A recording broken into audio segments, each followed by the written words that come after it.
in a remote mountain monastery, nestled deep within the Himalayan ranges, where the modern world rarely dares to intrude.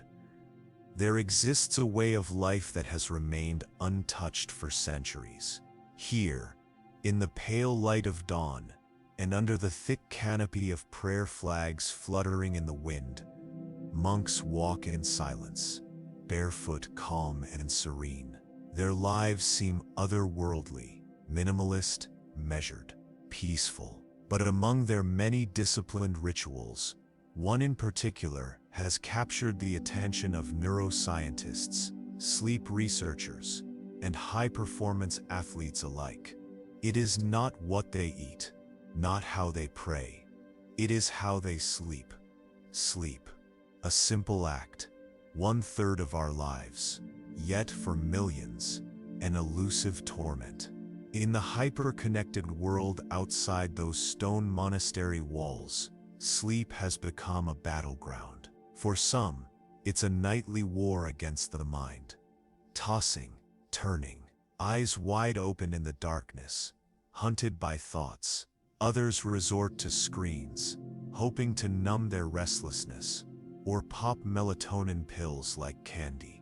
And for many, even if sleep comes, it does not restore. It does not heal. They wake more tired than before. Coffee, deadlines, anxiety, repeat. And yet, these monks, many of them well into their 70s or 80s, sleep less than 5 hours each night. And they awaken not groggy, but clear-headed, not anxious, but deeply at peace, not hurried, but present. Their secret? It begins with something few people outside their world ever notice. It begins with a mindset, a complete inversion of how modern society views sleep itself. To the monks, sleep is not an escape. It is not a reward, and it is certainly not a failure of productivity. It is a sacred ritual, an act of spiritual recalibration, one that begins long before the body hits the mat. In fact, for them, the ritual of sleep is inseparable from the ritual of life. But how did we get here? So detached from something so natural. In the 21st century, our relationship with sleep has been commodified, manipulated, and misunderstood. Sleep is marketed like a luxury product. Smart mattresses, white noise machines, wearable devices that count your REM cycles. Entire industries exist now to help us do what the monks do every night, effortlessly, and without spending a dime. But while we obsess over data and try to optimize our rest with apps and sleep coaches, something fundamental is lost: the soul of sleep. In the words of one monk from the Dzogchen tradition of Tibetan Buddhism, you cannot fall asleep if your spirit is still running. It is a statement that haunts the modern mind, because while we may lie down, our thoughts continue sprinting, our hearts race, our muscles twitch, and when the body finally gives in, it does so with tension. No wonder we wake in a fog. The world around us has not helped. Artificial light blurs the boundary between day and night. The constant barrage of digital stimuli keeps the nervous system in a state of hyperarousal. The line between work and rest no longer exists. Sleep, once the most natural function of the human body, now requires coaching, supplementation, and willpower. We have become insomniacs by design. And yet, thousands of miles away from the hum of traffic and the glow of phones, monks prepare for sleep with reverence. It begins at sunset, not at midnight. There is no rush, no final email, no binge watching, just a gradual slowing, a transition, a letting go. It is a kind of death, they say, a rehearsal for the great departure from this world. One monk, a disciple of the Thai forest tradition, described it as such: each night we return to the womb of stillness. If the mind does not quiet, we do not force it. We observe, like watching clouds pass. Sleep comes like dusk to a still lake. It cannot be summoned, only welcomed. Such poetic imagery may seem far removed from Western clinical understandings of sleep, yet neuroscience is beginning to catch up. The parasympathetic nervous system, the body's rest and digest mode, can only activate when we feel deeply safe, when there is no threat, when we surrender. But in a culture built on control and performance, surrender feels like failure. That, the monks say, is the root of the problem. The first time I visited a monastery in Ladakh, I was struck not by what the monks did, but by what they didn't do. They didn't fight the night. They didn't fear rest. They welcomed the darkness like an old friend. There was no overhead lighting, no artificial sounds, no blue glow of a TV in the corner, just flickering butter lamps, quiet chants, and a profound stillness, as if the very walls were inhaling in peace. And here's what's most astonishing. These monks have no formal sleep training, no wearable gadgets, no hacks, just ritual, rhythm, reverence. And it works, consistently, across ages, regions and schools of practice. Because for them sleep is not the absence of activity, it is a sacred transition, from doing to being, from noise to silence, from ego to essence. But can a modern person wired, stressed, overstimulated, truly learn anything from these ancient practices? That is the question we aim to answer. Because what if the problem is not that we can't sleep, but that we've forgotten how to? As part of a long-form ethnographic study, I spent 3 months living among monks in the southern foothills of Nepal. I ate what they ate, followed their routines, and participated in their evening rituals. At first the transition was brutal. My body revolted. I craved the stimulation of music, screens, the familiar noise of my world. The silence felt deafening.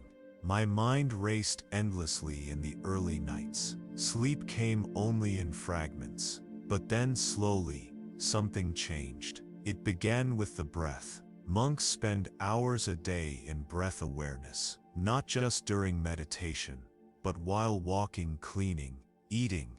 They treat breath not as a tool, but as a companion. And this intimacy with their own breath bleeds into sleep. They fall asleep in breath, not despite it. It slows their heart. It quiets their thinking. It becomes the bridge between waking and rest. Then came the second shift.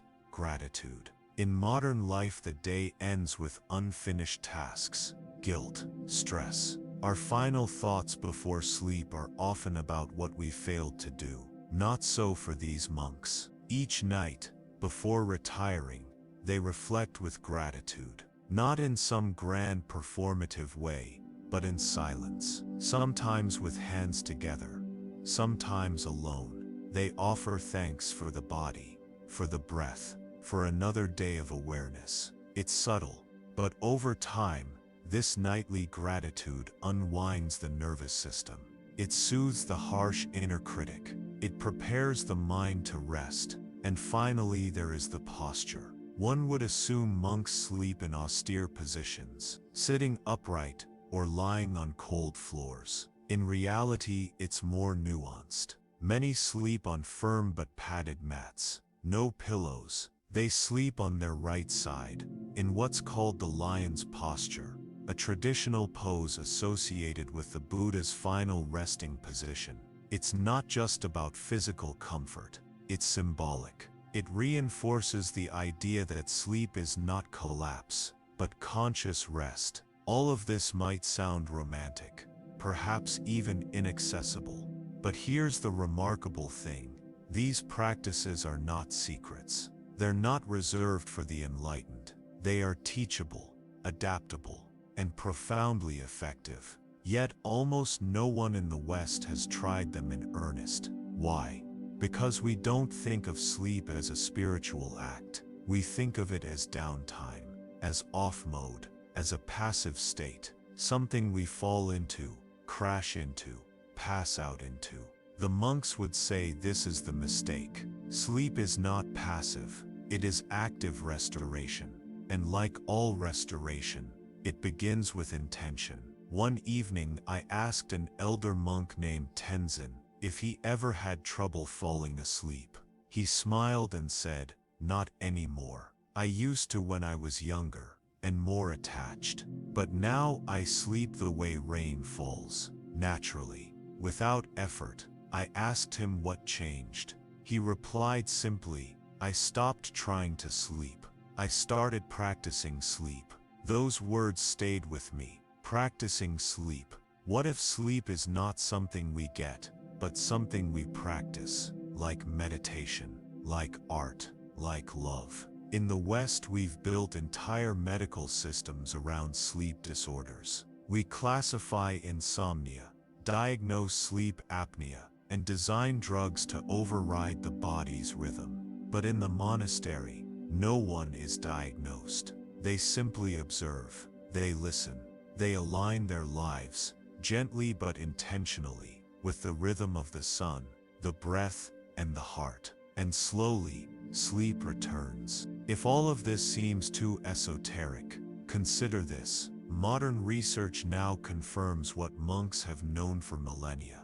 Gratitude activates the hypothalamus and improves sleep quality. Breathwork stimulates the vagus nerve and induces parasympathetic calm. Postural sleep hygiene matters, and the act of mindfulness, present awareness, reduces insomnia symptoms in clinical trials. We are rediscovering, through science, what tradition never forgot. And so the question is no longer can we learn from the monks, but will we? Because if there's one thing I took from my time in the monastery, it's this. The path to deep restorative sleep is not paved with noise, effort, or control. It is paved with stillness, with intention, with the courage to slow down. In a world that glorifies exhaustion and shames rest, the monk's path offers an ancient rebellion, to lie down not as someone defeated by the day, but as someone deeply alive within it.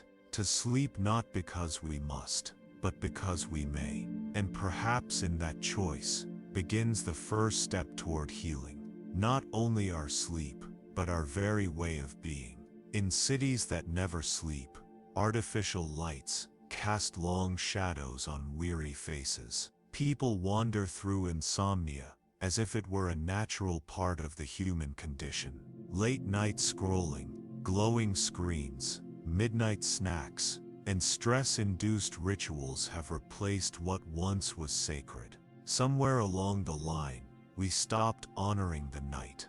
We stopped listening to the wisdom it once carried. And now, in its place, stands a silent epidemic, one that rarely makes headlines, but quietly weakens the body, dulls the mind, and fragments the soul. The World Health Organization has declared sleep disorders a global health concern. In industrialized nations, over 1/3 of adults report chronic sleep deprivation. But statistics don't tell the full story. They can't describe the subtle desperation, the way the hours stretch when sleep doesn't come, the way silence becomes suffocating, the way fatigue blurs perception until even joy feels muted, and worse, the normalization of it all. We have made tiredness fashionable and exhaustion a badge of honor. What once was restorative is now elusive. The bedroom has become a battlefield. In place of surrender, we strategize. In place of ritual, we rely on routine. Yet there is a profound difference between the two. Routine is mechanical. Ritual is meaningful. The modern world, driven by efficiency and performance, has stripped sleep of its ritualistic essence. Now it's a pit stop, another box to check before tomorrow's grind. But monks, those who live far removed from our definitions of progress and productivity, have preserved something we have lost. They treat sleep not as downtime, but as an essential part of their spiritual path. For them, poor sleep isn't a medical problem, it's a sign of misalignment, a disconnection between body, breath, and awareness. They do not ask, "How can I fall asleep faster?" They ask, "Why does the mind resist rest?" And the answer, they say, is simple. The mind cannot rest if it has not released. To understand how far modern life has deviated from natural sleep, we must examine how our ancestors lived. Before electricity, sleep was aligned with the setting and rising of the sun. The body knew the rhythm. Night was dark, quiet, sacred. Sleep came in two phases, first sleep and second sleep, with a period of peaceful wakefulness between. People used that middle time for reflection, prayer, or simply being still. That time has vanished.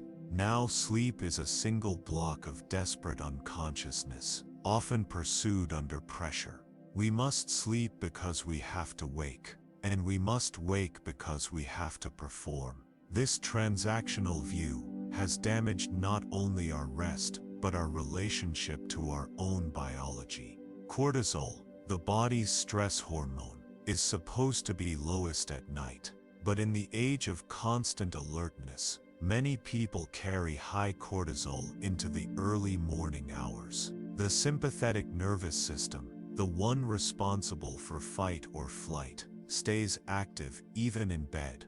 The body lies still, but the mind runs. What the monks understand, and what science now confirms, is that you cannot will the body to rest while the mind still perceives danger. This danger isn't always obvious. It's subtle. It's the unfinished email, the unpaid bill, the looming deadline, the unspoken resentment, the scrolling thumb.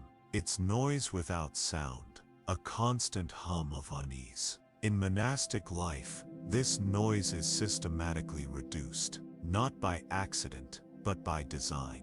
The monk's day is structured not just for discipline, but for harmony. Each part of their schedule, from early meditation to mindful eating, is arranged to prepare the mind for stillness. There is no multitasking, no rushing, no just checking something real quick. Each task is complete in itself, and as the day winds down, so does the energy of the body and mind. Their evenings are not filled with to-do lists or background noise. Instead, they enter a state of intentional closure.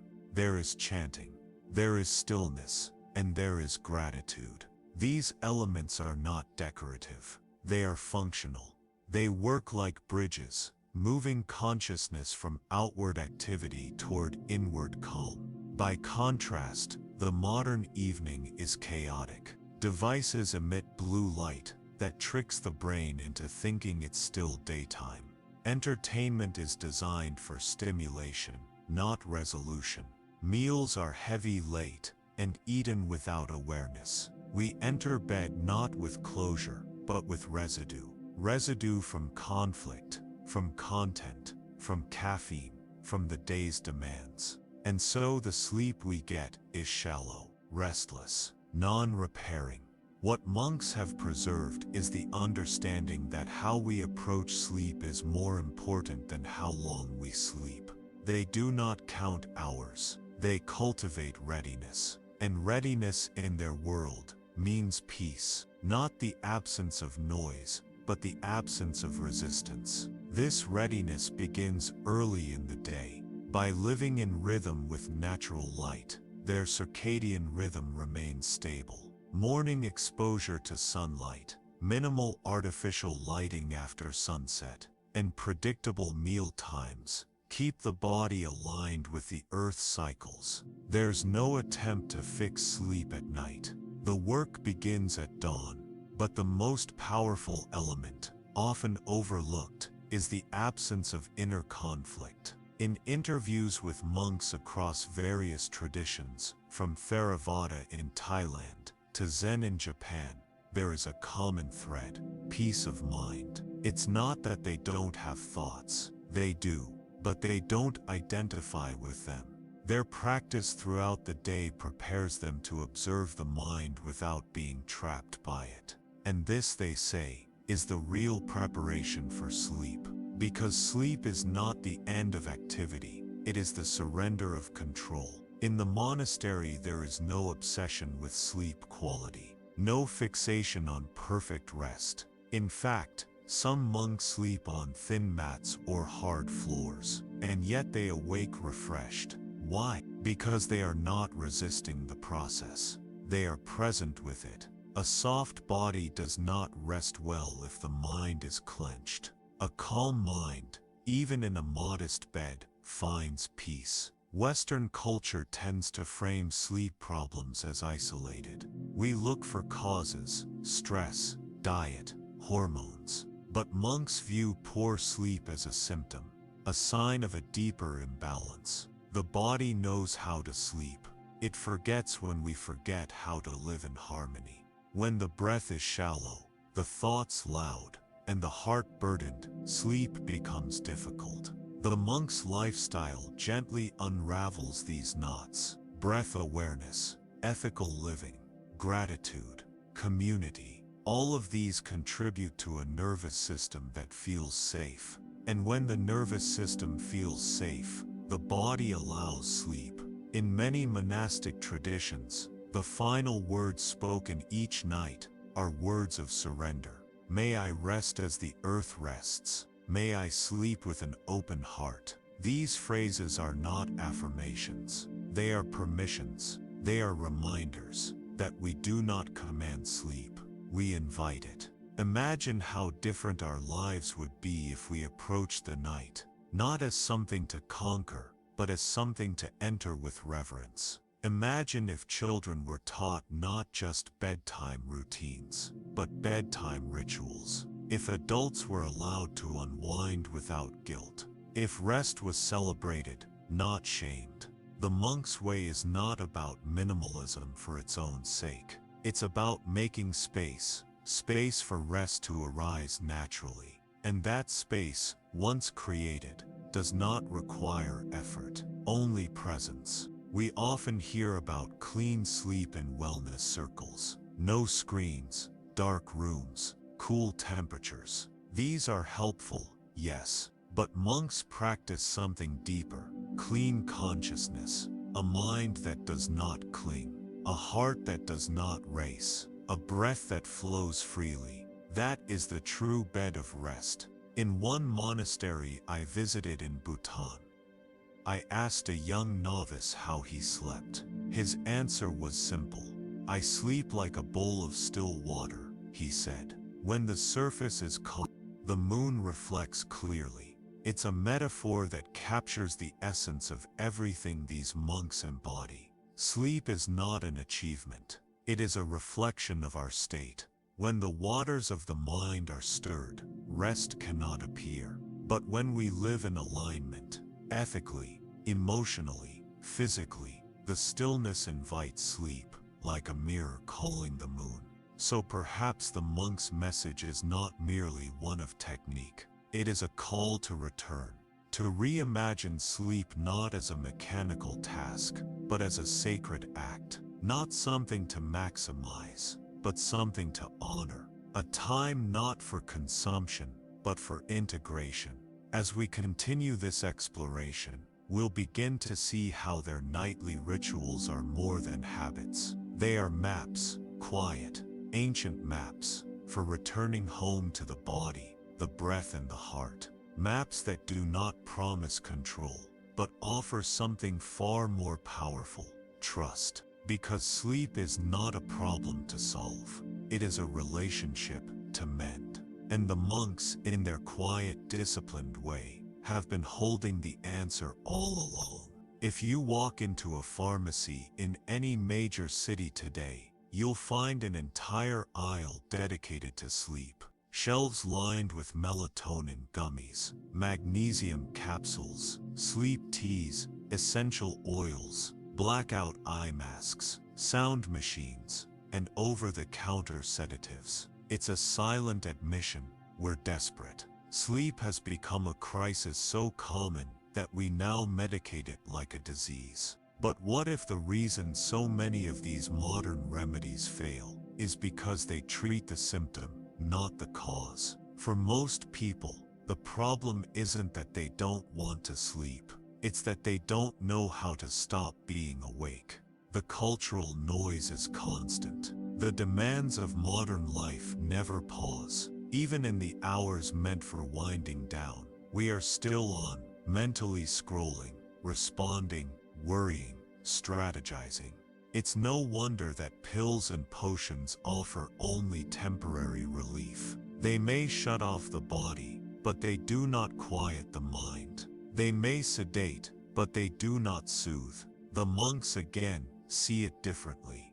They observe that modern people approach sleep with the same energy they approach productivity, with urgency, with manipulation, with force. And herein lies the contradiction. The same controlling mindset that gets things done during the day is what sabotages rest at night. You cannot dominate your way into peace. To the monks, sleep is not something you achieve. It's something you allow.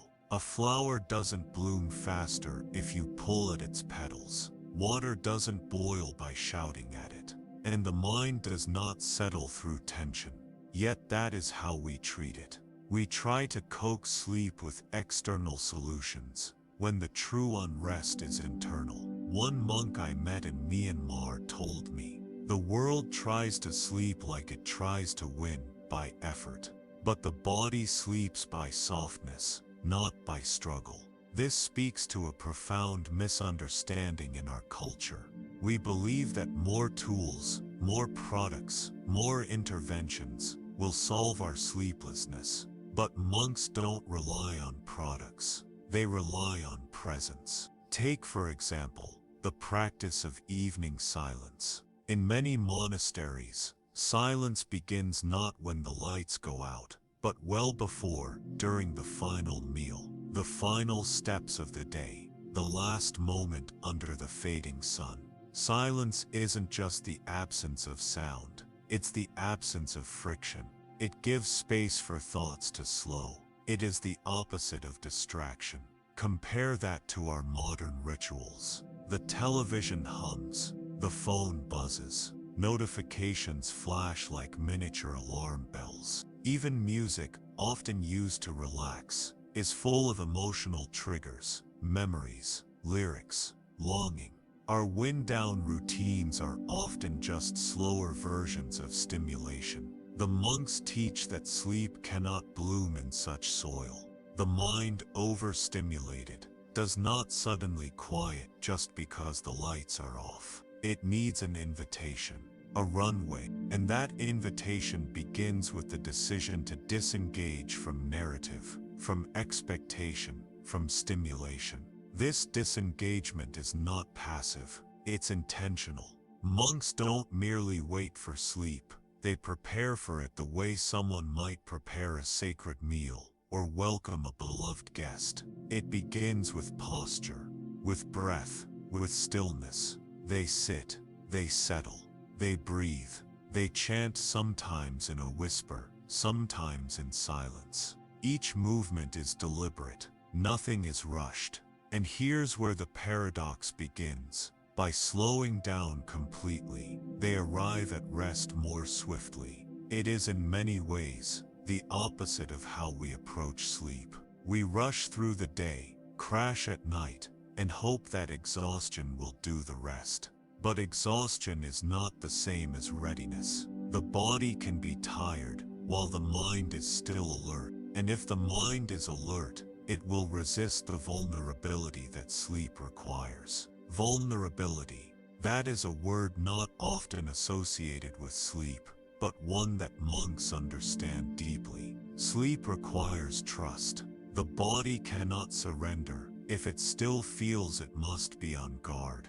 And so the monks spend their days cultivating inner safety. Not just physical safety, but emotional and spiritual safety. This is where modern sleep aids fall short. A pill may trick the brain, but it cannot resolve the heart. A soft pillow cannot silence fear. Sleep in its truest form comes not from suppression, but from release. Monks understand this. They do not see rest as a collapse, but as a continuation of their practice. Sleep to them is simply meditation lying down, and like meditation, it depends not on external conditions, but on internal alignment. Consider the mantra.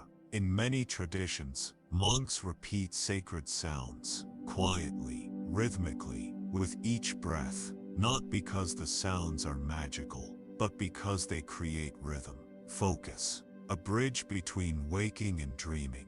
The mantra replaces the inner dialogue of worry with a gentle hum of surrender. In contrast, most people lie down with a mind full of unresolved stories. The brain replays conversations, arguments, future plans, imagined scenarios. Sleep becomes a battlefield between the desire to rest and the compulsion to think. But monks replace that compulsion with something else, a single point of attention. The breath, the mantra, the body, something simple, grounded, and non-conceptual. This focus acts like a raft, carrying the mind away from the shores of narrative into the deeper waters of presence. Another overlooked aspect is consistency. Monks do not vary their sleep schedules. They do not chase sleep on weekends or make up for it on holidays. Their rhythm is set, tied to the cycles of light and darkness. And while this may seem rigid, it actually frees them. The body thrives on rhythm. When sleep becomes a ritual, not just a reaction to tiredness, it begins to return on its own. Now compare that to the average modern schedule. Erratic sleep times, artificial light disrupting melatonin, social obligations dragging bedtime later and later. The body is confused. The signals are mixed. The nervous system never fully settles into a pattern. This inconsistency alone is enough to fragment sleep, and yet most people try to solve it with more effort, more apps, more hacks. But monks don't hack, they harmonize. This word harmony is the key. Sleep, they believe, is not something we achieve through domination. It's something that arises when all parts of the self are in agreement.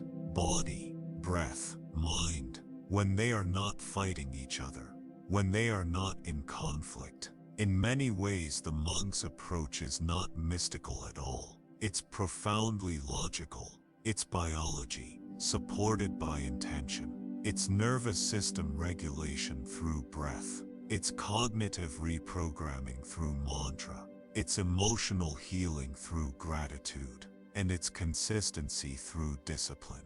But because it comes from an ancient spiritual context, we often dismiss it as impractical or irrelevant. That is our mistake. One sleep scientist I interviewed at a university in Switzerland had this to say: the most effective non-pharmacological interventions for insomnia are behavioral and cognitive. But when we look at monastic practices, we find those interventions already built into the lifestyle, without any clinical labels. He was referring to practices such as stimulus control, mindfulness-based stress reduction, and cognitive behavioral therapy for insomnia, all of which are mirrored almost identically in the monks' nightly routines. So the question is not whether their practices work.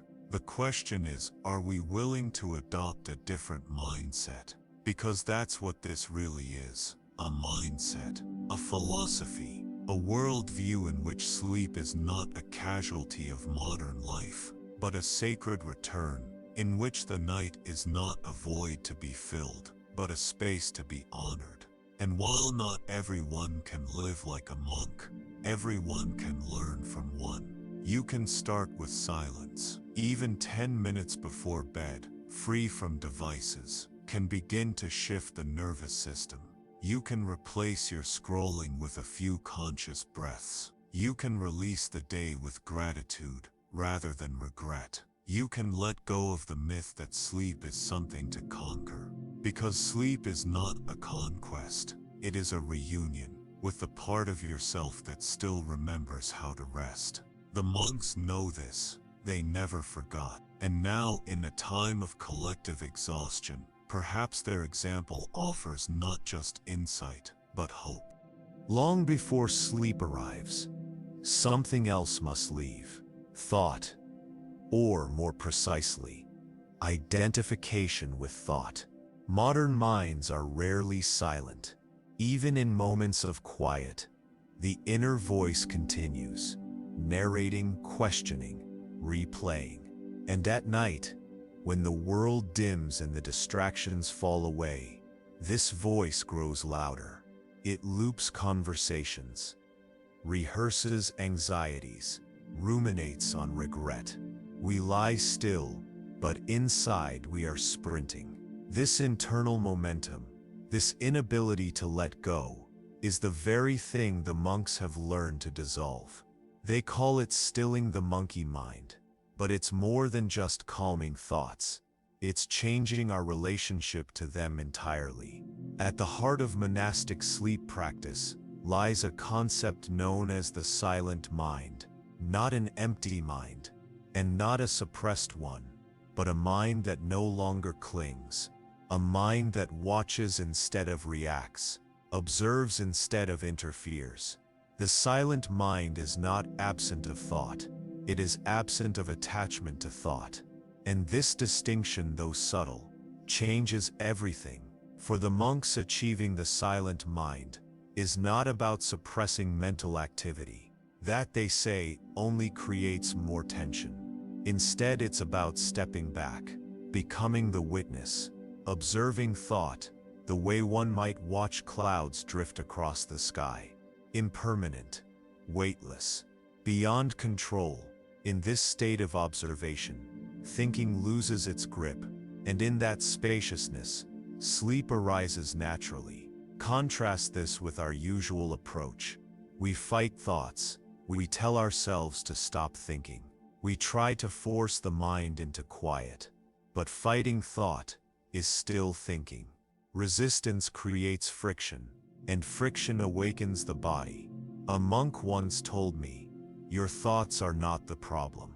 Your war with them is." And so they train, day after day, not to defeat thought, but to detach from it.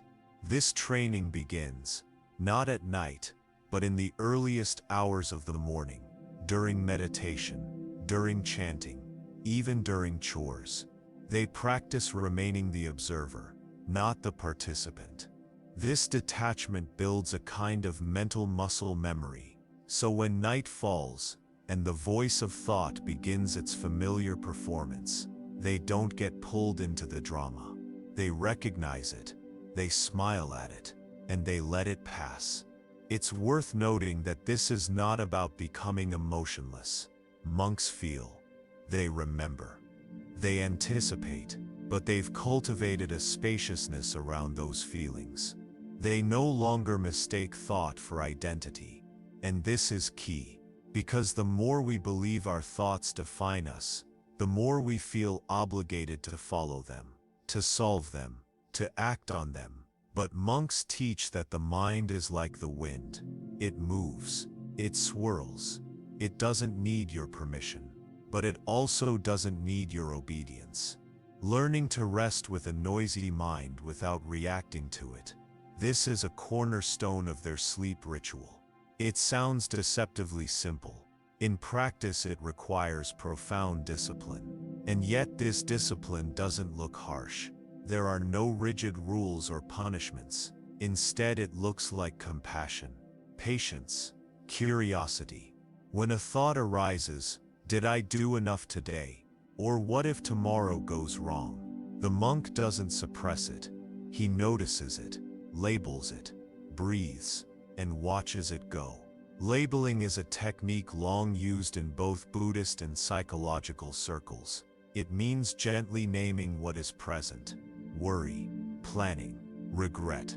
Naming helps to disarm the thought's power.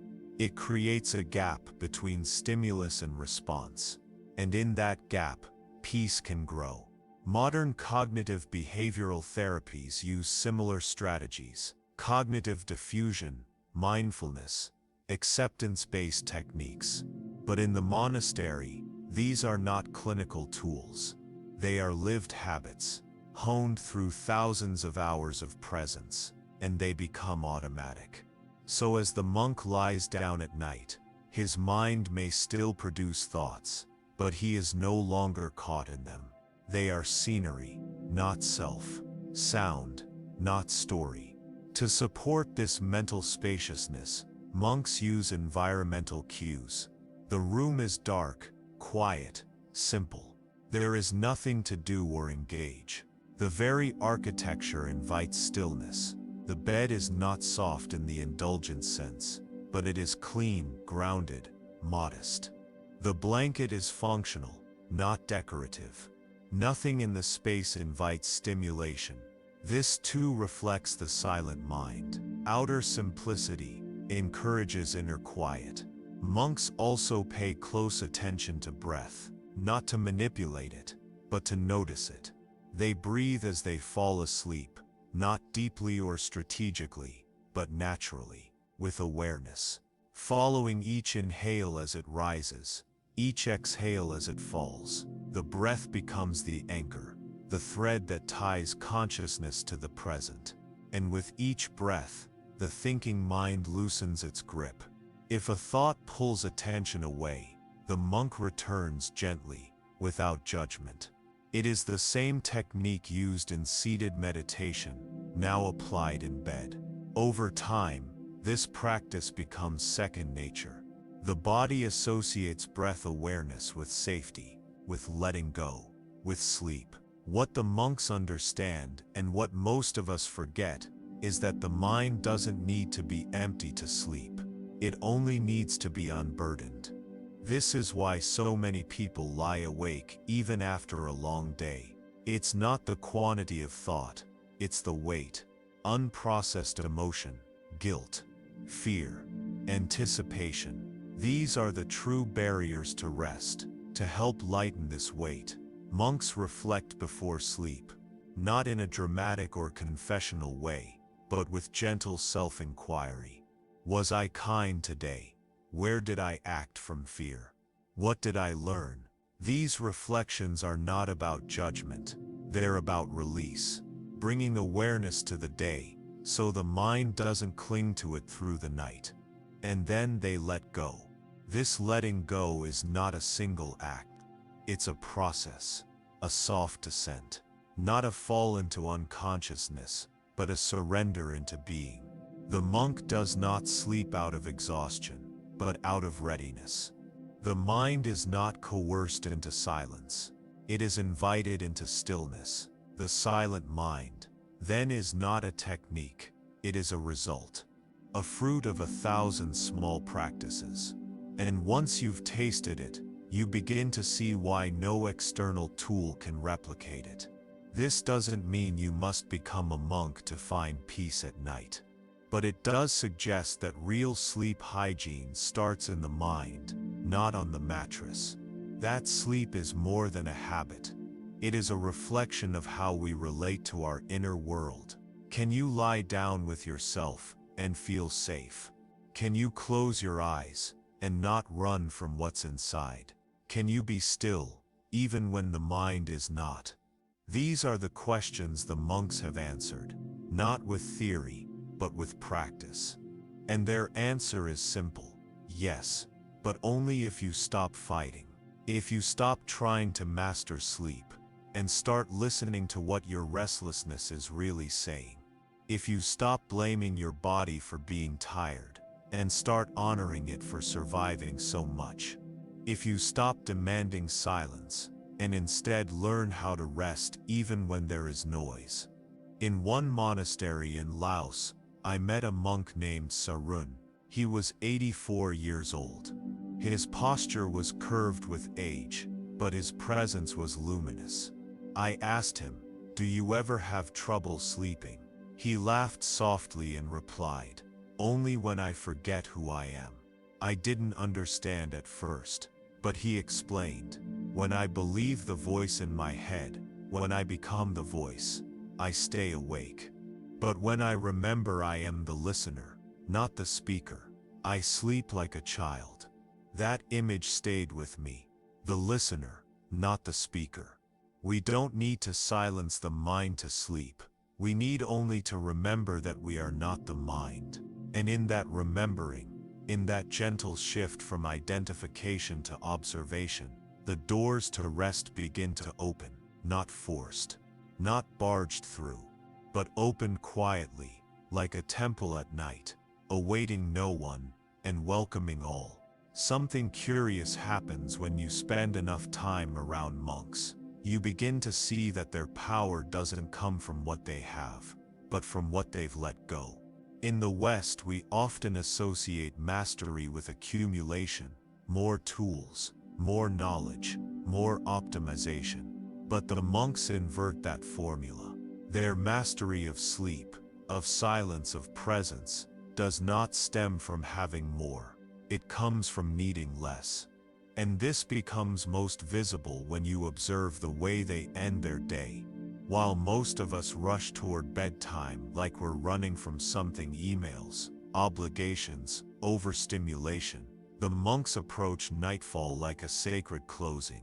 Not hurried, not fragmented, but whole. There is no race to reach the pillow. There is no desperate longing for unconsciousness. There is instead a deep and reverent readiness. It begins with intention. In many monasteries, a bell rings as the sun dips behind the horizon. It's not loud, it's not urgent, but it's meaningful. It signals the shift from doing to being, from speaking to listening, from noise to quiet.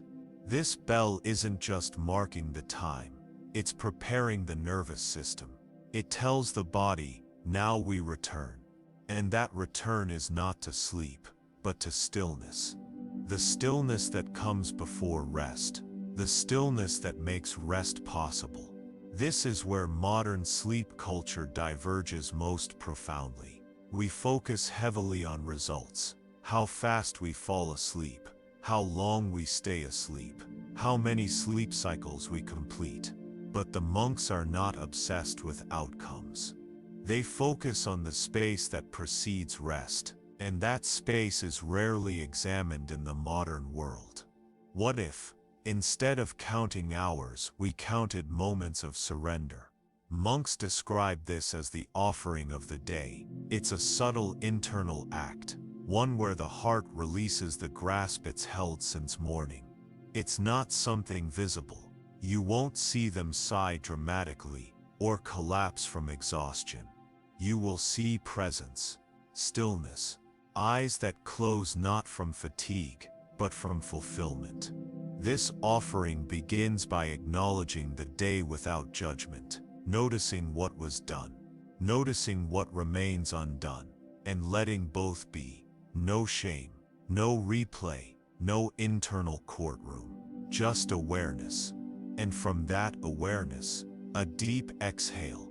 In one temple in Sri Lanka, I observed a group of novice monks performing what seemed like a simple task before bed, folding their robes, slowly and mindfully. No music, no distractions, just fabric, breath and movement. I asked the teacher why they did it with such care. He said, "How you put away the day is how the night will hold you." That phrase struck me, because most of us don't put away our days. We drag them with us into bed. Emails still linger in our minds. Conversations echo. The brain chews on the future, gnaws on the past, and then we wonder why sleep doesn't come easily. The monks are teaching something deeper. Sleep begins long before you lie down. It begins in how you treat the final hours, and whether those hours are infused with tension or with reverence. They don't see sleep as a break from life, but as the continuation of practice. In Zen tradition, it's said that even in dreams one must remain mindful. This doesn't mean control, it means alignment. If your waking hours are grounded in mindfulness, The mind will carry that thread into rest. If your waking hours are fragmented, restless, consumed by craving, the mind will mirror that too. We bring our state of consciousness to bed. Sleep does not reset us unless we're willing to release the identity we've been clinging to all day. And so, monks are very conscious of identity. They observe how it forms, how it attaches, how it resists stillness. A monk who spent years in silent retreat told me, most people don't suffer from lack of sleep. They suffer from excess of self. I asked what he meant. He said, they carry the ein with them even when they lie down. I didn't do enough. I should have said this. What if I fail tomorrow? The self talks all night to prepare for rest. Then the monks prepare to let go of the self. Not in a nihilistic way, but in a gentle, humble way. A way that says, tonight I return to what I was before all the stories. They do not fall asleep as their name, their job, their history. They fall asleep as awareness itself. This act of unbecoming, of softening the constructed self, is something deeply foreign to a world built on performance. We're taught to hold on to identity at all costs, to prove it, to defend it, to perfect it.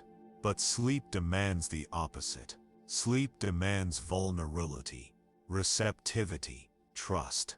And this is why sleep is not just physiological, it is spiritual. Because to truly sleep you must let go of control. And that is terrifying for the ego. The monks have spent years building the courage to do just that. They've practiced letting go in meditation, in community, in humility. So by the time they lie down, surrender is not foreign, it's familiar. They trust the body, they trust the breath, they trust the moment. And in that trust, sleep is not something to chase, it's something that arrives. In the West we often say things like, I couldn't fall asleep, as if sleep were a destination we drive toward, and the road was blocked. But the monks would suggest, sleep isn't a place to go, it's a place that comes when you're no longer moving. Internally, mentally, energetically. And when it comes, it's not just the absence of consciousness, it's a restoration of balance.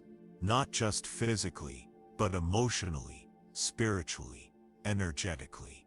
In the East they speak of sleep as a reunion with the deeper self, with the cosmos, with the mystery of being. The ego sleeps, the soul awakens to its vastness, and that vastness begins with simplicity. You won't find monks scrolling through sleep blogs, or checking their sleep score in the morning. They don't track their dreams or analyze sleep phases. They wake when the bell rings. They stretch, they breathe, they bow, and they carry the stillness of night into the new day. There is no obsession, no comparison, no perfectionism, only rhythm, ritual, and remembrance. Remembrance of who they are beneath the stories. Remembrance of the body as sacred. Remembrance that rest is not earned, it's natural. And this is perhaps the most radical lesson of all. Because so many of us have been taught that rest must be justified, that stillness must be earned through exhaustion, that sleep is a weakness, a delay, a luxury. But the monks show us otherwise. They sleep not because they've finished everything, not because they've solved every problem, but because they are human, because they are part of nature, because the sun has set, and the body, like the trees, needs darkness to grow. What would it look like to reclaim that? To end the day not in guilt or stress, but in sacred closure. To lie down, not as a to-do list, but as a living being. To say, even in the midst of imperfection, I release this day, I trust this breath, I welcome the dark. That is the invitation the monks offer. Not to copy them, but to remember what they never forgot. that sleep is not a failure of activity. It is the beginning of wholeness. Before we can truly understand the ritual, we must first understand the people behind it. Not as romanticized figures in robes or mystical archetypes from distant lands, but as human beings, disciplined, intentional, and deeply attuned to the rhythms of both the world and the self. To witness the monks who carry this ancient sleep practice is to witness a paradox, a life stripped of distraction, yet full of meaning, a day built on silence, yet rich with communication, a body subject to limitation, yet a mind unbound. They are not superhuman. They do not possess hidden powers or genetic gifts. In fact, many come from backgrounds marked by hardship, suffering, or personal disillusionment. Some were orphans, others, former soldiers, businessmen, scholars, farmers. They arrive at the monastery not because they have all the answers, but because they are ready to ask different questions. What does it mean to live without excess? What does it mean to master the self, rather than the world? And most relevant to our inquiry, what does it mean to sleep not as escape, but as communion? The monks who practice this sleep ritual often belong to contemplative lineages that trace their roots back over 1,000 years. Some are part of the forest tradition in Thailand. Others follow Tibetan Vajrayana, or Japanese Zen, or the Burmese Mahasi method. Though culturally and geographically diverse, they share a striking consistency in the way they relate to rest. Sleep in their world is not a passive event. It is not the body shutting down. It is not unconsciousness mistaken for recovery. It is a return, a sacred rejoining with a deeper, more fundamental layer of consciousness, one that does not speak, does not strive, and does not scatter. I once asked a senior monk in northern India how he viewed sleep. He paused for a long time, not out of uncertainty, but out of care. Then he replied, "It is the time when I stop practicing, and the practice continues." That single sentence revealed a profound truth in the monastic worldview. The day does not end when the eyes close. The body rests, yes, but the presence remains. The awareness cultivated throughout hours of meditation and mindfulness doesn't shut off. It deepens. It softens. It becomes dreamless in a way that is not forgetful, but free. To understand the depth of this, you must understand the way they live. The day begins well before sunrise. In many monasteries, the first bell rings around 4 a.m. There is no snooze button, no reluctance. The monks rise in silence, bathe quickly, and gather in the main hall for seated meditation. They sit with their backs upright, their gaze lowered, their breath steady. No music, no guidance, just the rhythm of breath and the watchful mind. This practice, which can last for hours, is not relaxation in the conventional sense. It is rigorous, demanding, but not in a harsh or punishing way. Rather, it is demanding in the same way that truth is demanding. It asks for your full presence. It invites everything, the joy, the boredom, the resistance, the thoughts, and holds them all in compassionate attention. Breakfast is silent, eaten slowly, no forks scraping on plates, no idle chatter, just the sounds of chewing, swallowing, and the occasional clink of a spoon against a bowl. The food is often simple: rice, lentils, a vegetable, but it is received with deep gratitude. It is fuel for the day, not a performance of taste or indulgence. The rest of the morning is devoted to study, chanting, sweeping, gardening. Everything is done with care, but without attachment to outcome. A monk does not water a plant for its flowers. He waters it because the act is complete in itself. This attitude infuses every task, from washing robes to chopping wood. By noon, most monks have finished eating for the day. The body begins its slow descent into stillness, not from fatigue, but from rhythm. The afternoons are spent in more meditation, walking, teaching, or reflection. There is no television, no news feed, no stimulation for stimulation's sake. The senses are not deprived, they are clarified. The absence of clutter makes room for direct perception. And when evening arrives, there is no clamor, no rush to get things done before bed. The transition to night begins naturally. As the sun lowers, the light in the monastery dims. Oil lamps replace electric ones. The world quiets. The bell sounds again, softly, not to command, but to invite. Evening chanting is slow, melodic, repetitive. It's not a performance. It's not entertainment. It is purification.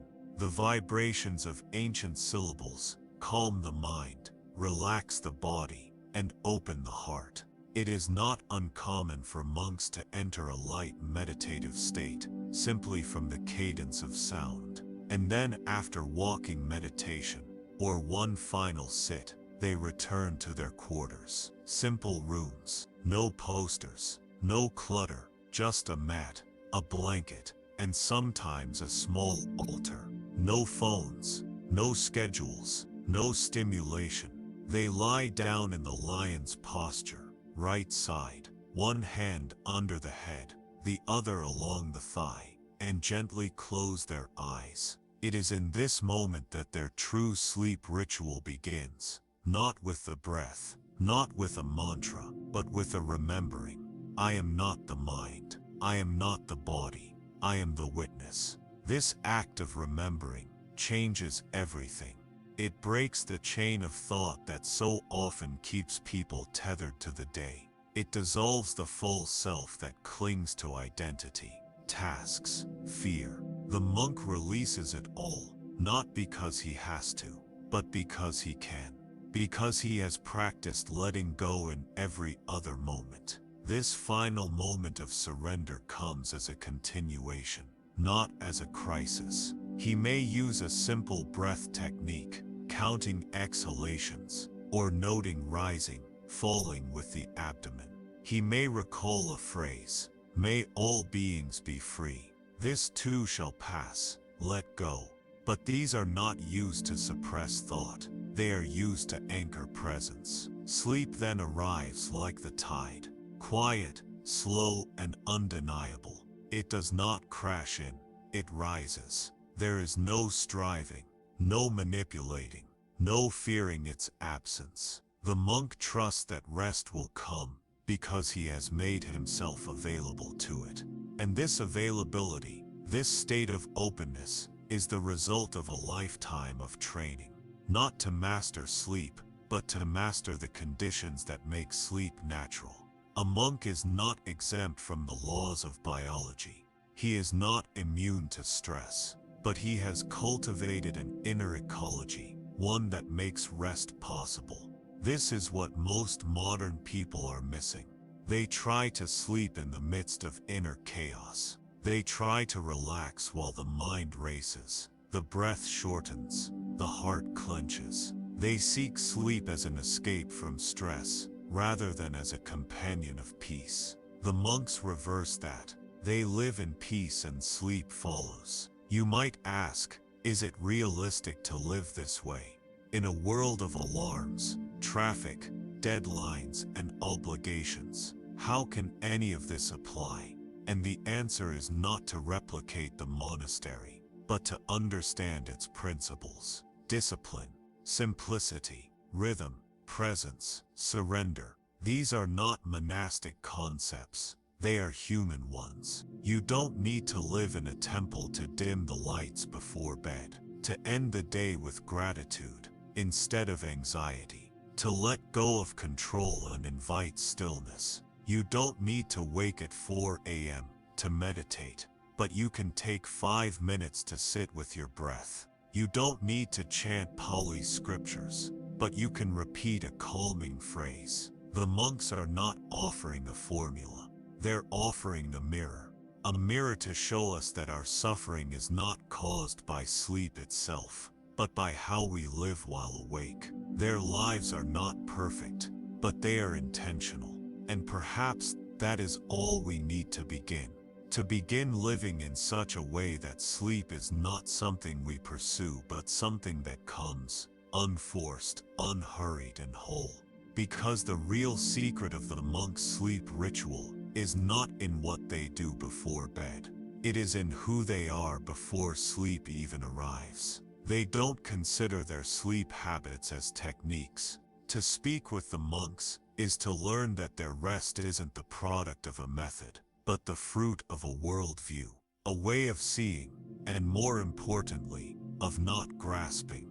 They do not view the night as something separate from the day, but as the completion of it.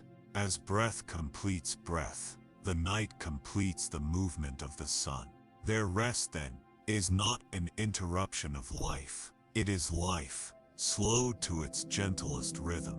This rhythm is built on a belief that modern culture tends to ignore, that the quality of the outer environment is a direct mirror of the inner state, and vice versa. We often compartmentalize the external and internal worlds. I'm anxious because of work, or I'm exhausted because I didn't sleep. But monks observe something more recursive. The space we inhabit shapes the mind, and the mind in turn shapes the experience of the space. This is where what could be mistaken for mere minimalism becomes profound, spiritual even. Take the monastery itself, not just its layout, but its logic. No harsh angles, no bright synthetic colors, no flashing distractions. The architecture is quiet, modest, humble, but intentional. The rooms are arranged in a way that supports flow, both of movement and of attention. There are paths to walk, trees to sit beneath, walls that shield from noise but not from light. Every brick laid seems to ask, how can this support silence? The same philosophy extends to the sleep space, whether it's a private kuti small hut or a shared dormitory. The intention is the same, to offer the body a place of stillness, so the mind can let go. The bed is often no more than a firm mat, a folded blanket, and a thin sheet. There are no pillows shaped like animals, no scented candles, no decorative chaos, just space, clean, bare, and calm. But it would be a mistake to think this is about austerity for its own sake. It is not a rejection of comfort. It is an affirmation of presence. Because when the external world is uncluttered, the internal one often follows. There's a monk in northern Thailand who teaches lay practitioners about sleep posture. But he doesn't begin by discussing the body. He begins with the room. What your eyes see, he says, your heart will echo. He teaches that visual noise, even unconscious clutter, generates mental turbulence. A pile of books, a cord hanging off the shelf, a flashing modern light.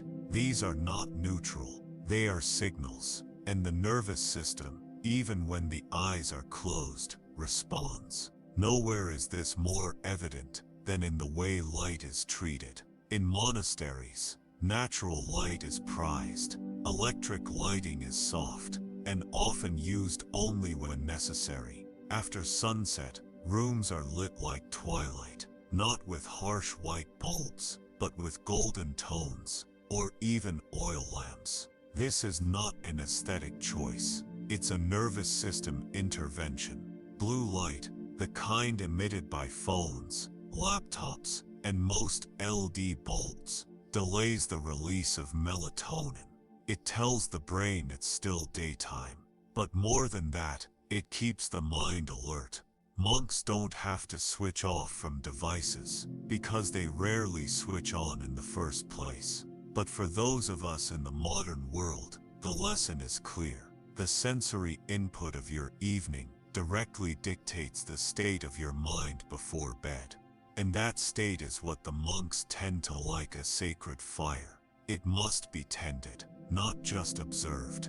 They cultivate this inner space through care, not control. Care is gentle, control is tense. So as they prepare for bed, there is no checklist, no anxiety, no need to get it right. There is instead a quiet choreography. Some tidy their space, not out of compulsion, but because order supports clarity. Some offer incense, others read a short verse, some simply sit on the edge of the mat, breathing. There is no correct ritual. The ritual is presence. The point is not performance. The point is awareness. They take their time. Imagine that, taking your time to fall asleep, not because you're waiting for exhaustion to pull you under, but because you are walking yourself to the edge of the waking world, with respect, with care, with reverence. This reverence is not about religion, it's about relationship, with the body, the breath, the mind, and with the dark. Yes, the dark. Monks are not afraid of it. They do not resist it. In fact, many speak of darkness as a teacher, not a threat, but an invitation. The absence of light, in their view, is not the absence of safety. It is the return to the unknown, where real rest happens. This contrasts sharply with the modern impulse to flood the night with light. Street lamps, night lights, LED clocks, even sleep aids today emit light. But monks sleep in darkness because they trust it. They trust what they cannot see, and that trust allows the body to fully surrender. They also sleep in quiet, not just the absence of sound, but the presence of stillness. It's worth noting that true quiet is rare in most modern cities. Even rural homes are often filled with low hums, appliances, HVAC systems, electronics in standby mode. The nervous system picks up on these, and while we may not consciously register them, the body stays slightly alert. Monks prioritize silence, not as an absence, but as a presence, the presence of undisturbed space. If there are sounds, wind, insects, rain, they are natural, rhythmic. They soothe, not spike. But the most sacred element of their environment isn't physical. It's emotional. There is no tension in the room, no unresolved conflict, no leftover anger, no heavy conversations happening just before bed.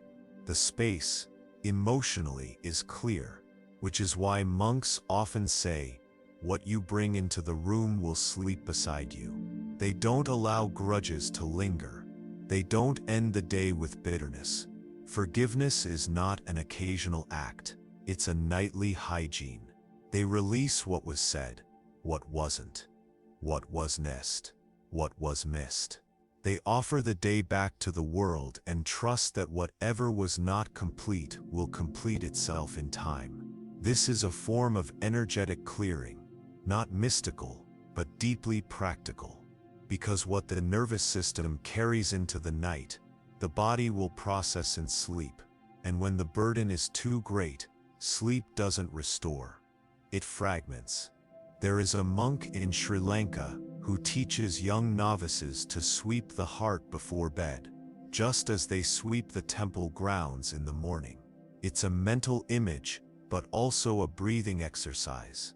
As they lie down, they imagine each exhale as a gentle broom, sweeping away worry, resentment, grasping. With each breath, the space within becomes a little lighter, a little clearer, until what remains is only peace. This peace is not circumstantial. It is cultivated. And in that cultivation, we see the real secret of the monk's environment. It's not just the simplicity of the room. It's the simplicity of the soul inside it. We can change our sheets. We can install blackout curtains. We can play binaural beats. But unless we bring the heart into harmony with the space, the sleep will be shallow. The monks remind us the sleep environment is not just a room, it is a state of being. So ask yourself, is there silence around me and within me? Is there darkness without and peace within? Is this space a reflection of the person I wish to become, or the person I'm trying to escape? These are not easy questions, but they are the right ones, because sleep, real sleep, begins not in the eyes, but in the environment, and not just the one we decorate, but the one we embody. The monks have spent lifetimes crafting that environment, and though most of us may never live in a monastery, we can still learn this: that sleep is not something we fall into, it's something we make room for. The modern person wrestles with sleep as if it were an opponent. We count the hours left before dawn like ammunition in a battle we're sure we're losing. We try harder, we research deeper, we optimize more. But all of it, beneath the surface, is resistance. We are resisting rest. And what the monks teach again and again in action rather than theory is that sleep is not a fight. It is a release, a homecoming. But how do you release when everything in your body has been trained to hold on? This is where the monks' philosophy offers not just poetry, but precision. They do not talk about rest as something mystical. They frame it in deeply human terms. You cannot sleep, one elder monk told me, if you are still in conversation with the day, and that conversation is often not with the world, but with the self. The inner critic, the planner, the voice that replays, the part of the mind that insists on finishing the story even when the page is already turned. These are not enemies. The monks do not exile these voices, but they do not indulge them either. They meet them, they bow to them, and then they let them go. This letting go begins with the body, because for the monks rest is not a top-down process from the mind to the muscles, but a bottom-up one. The body teaches the mind how to release, and so the monk begins with posture. One of the oldest recorded sleep positions in Buddhist tradition is the lion's posture. It's said to be the position in which the Buddha lay during his final rest before enlightenment. But it's more than symbolic. It is anatomical, intentional. The body lies on the right side. The right hand supports the head. The left arm rests along the side. The legs are slightly bent, not rigid, not curled. The spine is straight, but not forced. The chest is open. The eyes are gently closed, not pressed shut. There is a calm dignity to this posture. It is neither collapsed nor alert. It says, I am ready to rest, but I do not need to flee into it. It is sleep without escape, presence without tension. This matters, because how we place our body before sleep speaks volumes to the nervous system. A body that collapses tells the brain, we gave up. A body that curls into itself may signal threat. But a body that lies down with gentle awareness, without collapse, tells the nervous system we are safe. You may let go. The monks understand this language. They teach that posture is not about comfort, it is about coherence. The body and mind must be in alignment. If the body is still, but the breath is shallow, the coherence is broken. If the breath is smooth, but the posture is tense, the coherence is broken. So they begin with form, and then shift to breath. The breath is not manipulated in advanced ways. There is no complicated pranayama, no control. It is simply followed, observed, like a child watches waves. Each inhale rises, each exhale falls. There is a rhythm here. A rhythm older than thought, a rhythm that, if trusted, pulls the mind into its current.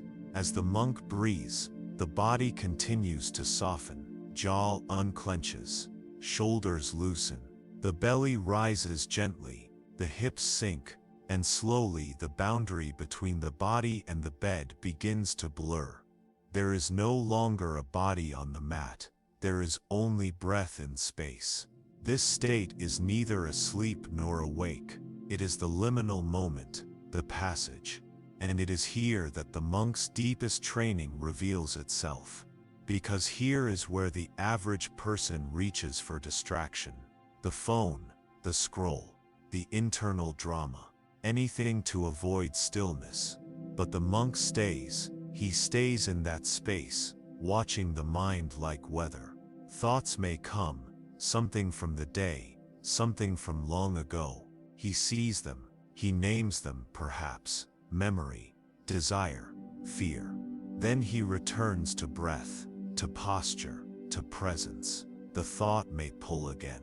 He may follow it for a moment. Then he wakes gently from it, not with shame, but with clarity. He returns, again and again, until the current of thought grows slow, and the space between thoughts grows wide. This space is not empty, it is alive. And into that space sleep emerges, not like a collapse, but like a fog drifting over a still lake, gentle, natural, undeniable. At no point does the monk try to fall asleep, because that effort in itself would disturb the process. Instead, he simply remains receptive. In the same way a tree does not pull the moon closer, but still bathes in its light, the monk does not chase sleep. He simply becomes the kind of mind in which sleep can arise. This is not easy. It takes years of practice, but the lesson it offers is immediate. Sleep is not a goal, it is a response. And what it responds to is not exhaustion, but readiness. Readiness here means a nervous system that feels safe, a mind that feels witnessed, a body that feels welcomed. This is why the monks are not interested in optimizing their sleep. They are interested in preparing for it. You can drink the best tea, take the purest supplements, dim the lights and diffuse lavender. But if the body is clenched, the breath erratic, and the mind full of self-judgment, sleep will remain elusive. The monks remind us, sleep begins with acceptance, not passive resignation, but radical, conscious acceptance of the moment. They lie down as they are, not as they wish to be, not waiting to feel more tired, not chasing the perfect headspace, but simply honoring the body, honoring the day, honoring the mystery of night. Some recite a phrase, "All beings are resting, may I rest too." Others breathe with metta, loving kindness, sending goodwill outward, not because the world needs it in that moment, but because the act soothes the one who gives it. This outward orientation dissolves the ego. It calms the mind. It reminds the sleeper, you are not the center of everything. You are held by a world that does not depend on your performance. And this, more than any supplement or schedule, is what allows the final letting go. Letting go not just of tension, but of self-concern. Letting go not just of thought, but of the need to manage thought. Letting go not just of the day, but of the story of who you were in it. That story can rest. That voice can rest. The body, the breath, the mind, they can rest. And in that rest, a new clarity emerges. Not in dreams, not in analysis, but in the stillness itself. The monk does not wake in the morning and ask, "Did I sleep well?" He simply begins again, breath by breath, step by step. There is no post-mortem, no review, no data, because rest is not measured in performance.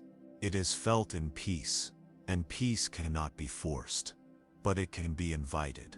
And so the monk lies down, not to escape the day, but to complete it, not to collapse, but to arrive, not to forget, but to remember what stillness feels like. That is the ritual, that is the practice. And that is the beginning of sleep. It begins slowly, not with a sudden flash of awareness, but with the quiet noticing that something is different. People who adopt even fragments of the monk's sleep ritual begin to report it. A shift. The night feels less like a fight, and more like a descent. The morning, less like an emergency, and more like a quiet arrival. But perhaps most striking is not just how they sleep, but how they begin to feel during the day. Energy that isn't frantic, clarity that doesn't require caffeine, mood that doesn't swing like a pendulum between productivity and burnout. Something subtle changes. A steadiness arrives. This transformation is not mystical. It is measurable. And science, though slow to catch up with ancient wisdom, has begun to document the very mechanisms that explain why the monk's ritual works, not just spiritually, but biologically. Sleep researchers have long focused on quantity, hours, stages, sleep debt, but the monks unintentionally point to something more elusive: quality, depth, integration, repair. The kind of sleep that rewires, the kind that restores. At the center of this transformation is the parasympathetic nervous system, the body's natural brake pedal. When we are stressed, activated, or threatened, the sympathetic system takes over. Heart rate rises, breathing accelerates, digestion slows, cortisol surges. We prepare to fight, to flee, or to freeze. But we do not prepare to rest. The parasympathetic system, activated through slow breathing, safety, and inner stillness, does the opposite. It tells the body, now you may release. Now you are safe. Monastic practices, without ever using these clinical terms, trigger this system reliably. The dim lighting, the silence, the slow and mindful movements, the breath awareness, each of these activates the vagus nerve, the central highway of the parasympathetic network. When monks engage in pre-sleep reflection or silent chanting, what they are also doing is toning the vagus nerve. This is not metaphor. It is physiology. Researchers at Harvard and Oxford have published studies on mindfulness-based interventions that echo this. Participants who engaged in even short periods of pre-sleep meditation showed measurable decreases in sleep onset latency, the time it takes to fall asleep, and increases in deep slow-wave sleep. What's fascinating is that many of these modern interventions are simply fragments of what monks have done for centuries. But in the monastery, they are not interventions, they are life. They are rhythm. They are intention woven into every hour. Another physiological mechanism at play is the regulation of melatonin, the hormone responsible for signaling darkness to the brain. Artificial light, especially blue light, delays melatonin release. This is well documented.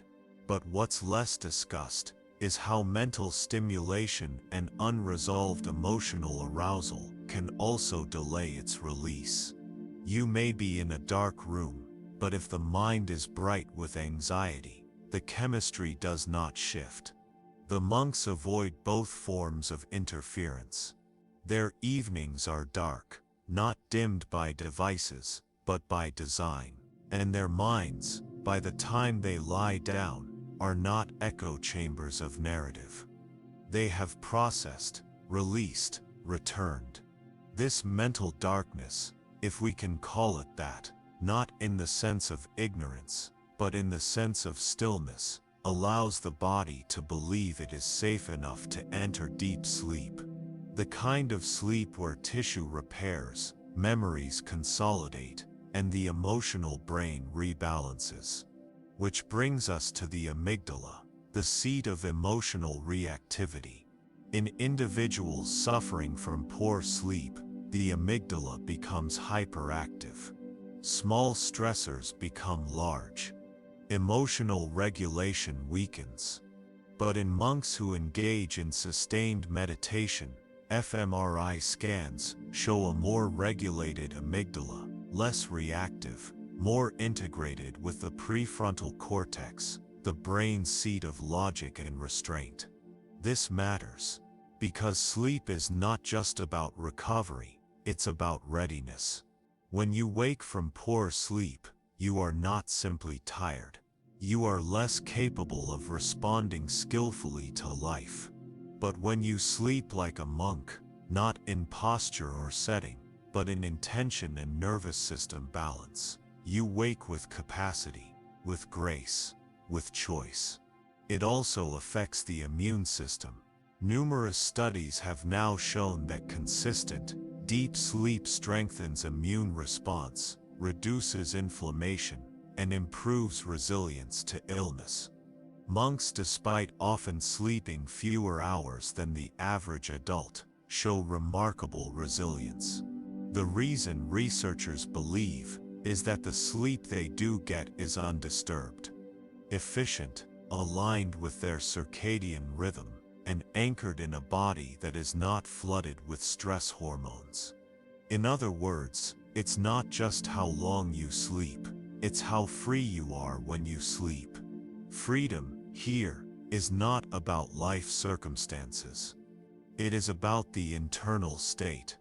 The monks have cultivated nervous systems that are not in constant vigilance, minds that are not clinging to thought, bodies that are not saturated in unresolved energy. And because of this, their sleep is a space of true regeneration. One monk once told me, "When I wake, it is not a return, it is a continuation. The stillness remains." What he meant was that the quality of rest is not something he has to chase or protect. It is something that naturally carries into the day because it was honest. It was not bought, not forced, not delayed. It was aligned, and this alignment shows in their faces, in their walk, in their eyes. There is a softness that can't be faked, a quiet alertness, a vitality that is not bound to caffeine or performance. This is the transformation. It is not flashy, not viral. You cannot take a photo of it, but you can feel it, and others can too. It shows in how you speak to people, how you listen, how you handle uncertainty, how you move through the world without rushing, without pushing, without proving, because something inside you is no longer frantic, no longer depleted, no longer scraping at the bottom of your energy barrel, trying to find one more drop. The monks do not just sleep well, they live well. And because they live well, their rest is inevitable. That is the reversal we must see. We have made rest a reward, something we earn after we suffer. But the monks make it a rhythm, something they honor as part of being human. They are not superhuman. They are not perfect. But they are willing to stop, to release, to surrender. Every single day, and that willingness changes their chemistry, their neurology, their energy. It changes their presence, and when your presence changes, everything you touch is transformed. Your work, your relationships, your perception of time, your tolerance for imperfection, your ability to stay open in discomfort. Because your nervous system is no longer trapped in survival. You are rested, not just physically, but fundamentally. This, the monks would say, is not a secret, it is a remembering. And all you need to begin is a breath. A breath that says, "Now, I stop fighting." A breath that says, "Now, I return." A breath that says, "Now, I trust the night to hold me." And from that breath the rest will follow. Not by force, but by invitation, by design, by grace. In the end, transformation is not declared. It is lived. And for those who begin to adapt the monk's nightly ritual, even in the smallest way, the shift is not loud. It does not announce itself with fireworks. It does not come with applause. It shows up quietly, like the sunrise through a window, warm, consistent, and impossible to ignore.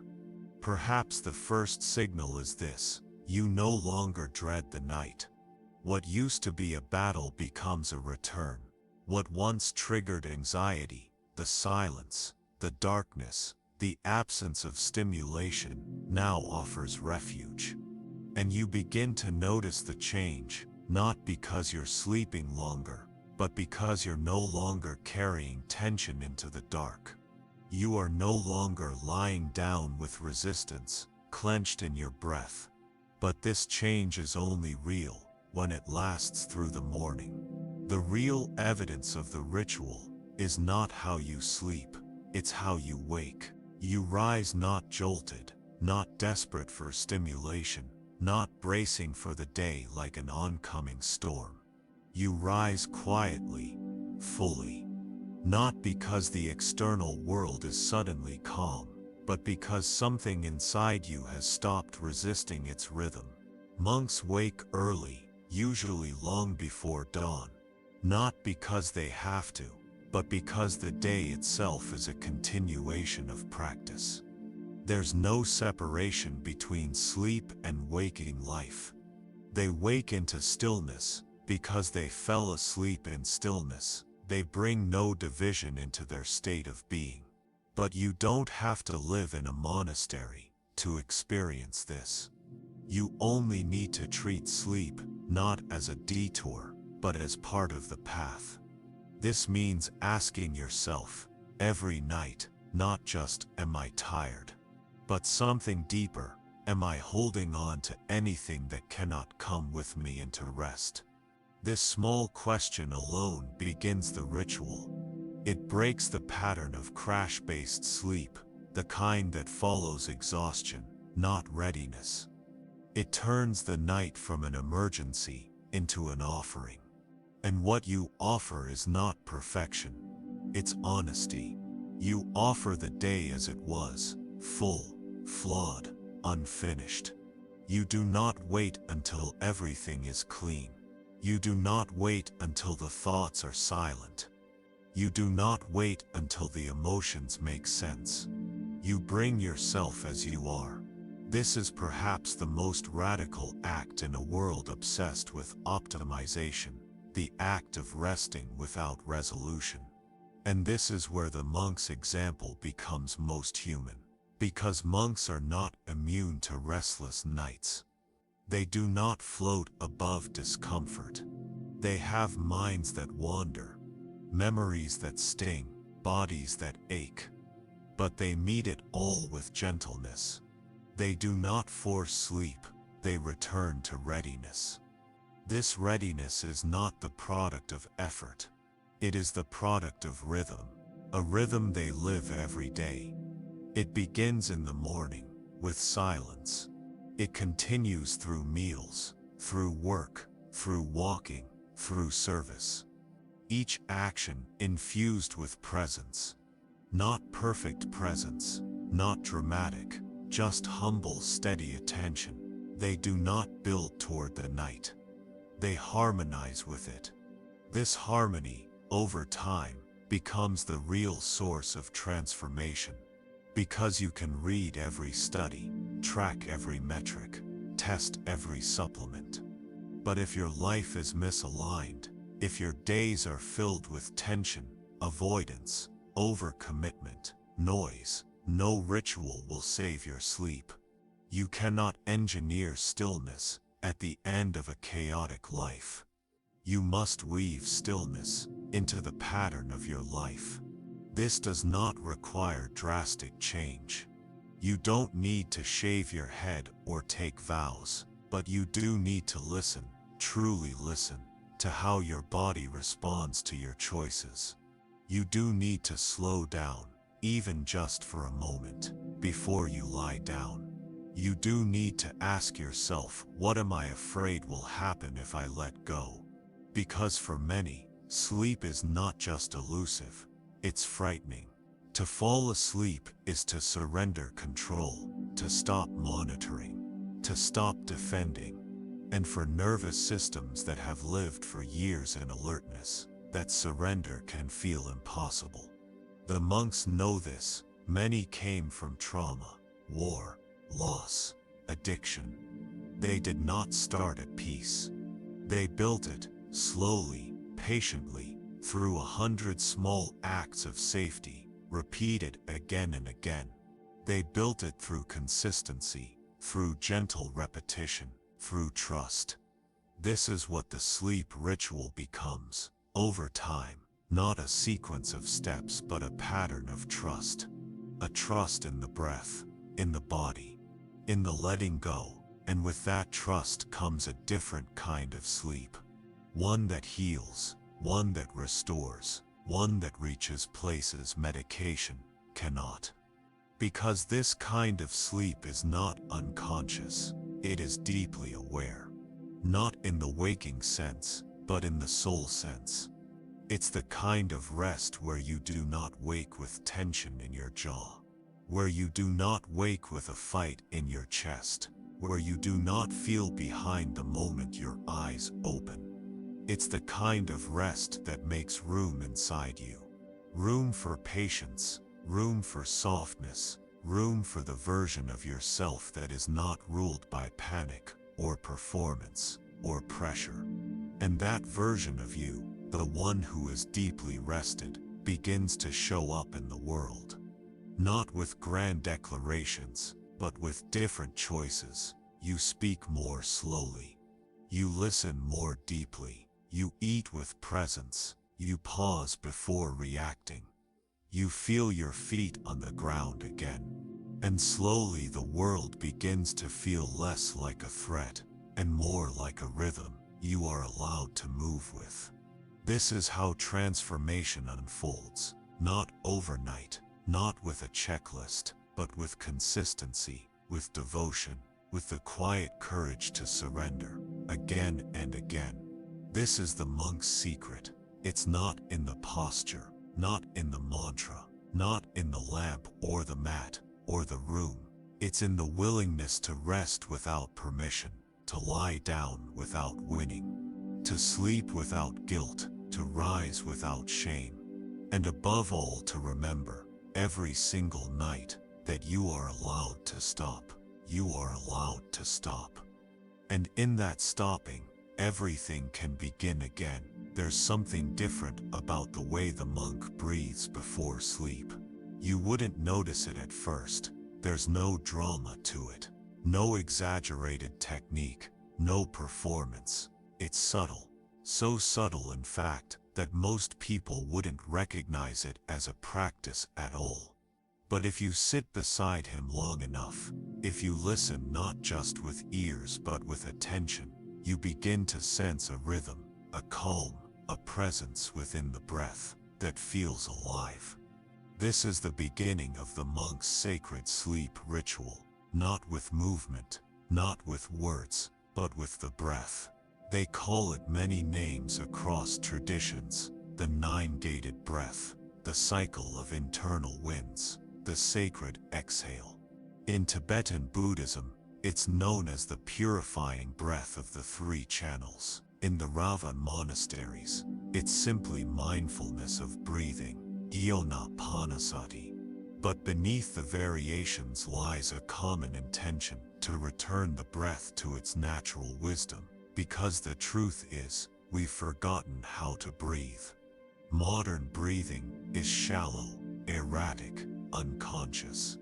Most people live in a chronic state of low-grade hyperventilation, chest breathing, mouth breathing, breath holding during stress or focus. Over time, this dysregulation feeds into anxiety, inflammation, insomnia, and fatigue. The body never receives the signal that it is safe, but the monk does not breathe this way. His breath is not something that happens to him. It is something he lives with, something he listens to, something he follows like a river returning home. And so the ritual begins with the breath, not because it's trendy, not because it's soothing, but because it is the bridge between the conscious and the unconscious, between the mind and the body, between the story of the day and the silence of the night.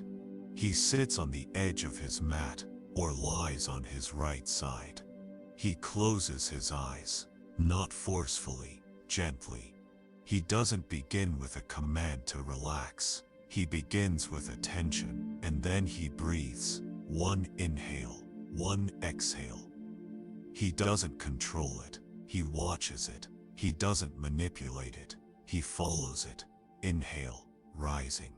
Exhale, falling. There is no music, no guided track, no timer, just presence. And as he watches the breath, the mind, restless from the day, begins to slow. Not because it is told to, but because it has something to return to. Something real, something here. This is the first purpose of the breath, to anchor. We speak often of grounding in modern life, of needing to get grounded. But grounding is not just a feeling, it is a function, and the breath, when watched with care, performs that function perfectly. With each inhale, the monk senses where the tension still lives, in the chest, the throat, the belly. With each exhale, he lets it go. Not through force, but through willingness. And slowly, the breath takes over what thought used to control. This is when the body begins to settle, the shoulders soften, the jaw unclenches, the spine relaxes, the eyes, even behind closed lids, begin to release their grip on the world. But the breath continues. This is when the second function of the breath reveals itself, to cleanse. In some traditions, monks visualize the breath as a wind flowing through channels, not just in the lungs, but throughout the body. With each exhale, they imagine stale energy leaving. With each inhale, clarity returns. It's not fantasy, it's awareness. The nervous system responds not to the content of the visualization, but to the intention behind it, the slow rhythmic return to coherence.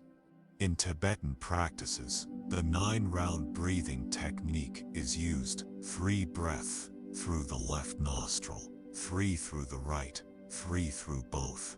The left side is symbolic of lunar energy, calm, receptive, feminine. The right side, solar, active, energizing, masculine. The balance between them is believed to harmonize the subtle body, preparing it for rest or deep meditation. Even without symbolic meaning, the physical act of alternate nostril breathing has measurable effects. It balances hemispheric activity in the brain, slows the heart rate, and reduces blood pressure. But the monk is not thinking about data, he is living in the breath. And as he breathes, the story of the day begins to fade. The thoughts are still there, perhaps, but they are quieter now. Less convincing, less personal. They arise like bubbles and pop, and the breath remains. The monk is now close, not to sleep, but to surrender. He is no longer trying. This is the third gift of the breath, to remind him that effort is no longer needed. He has arrived. He is not climbing into sleep. He is falling into it.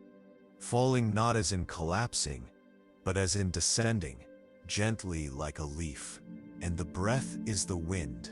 This is when the breath becomes so quiet that it no longer feels separate from silence.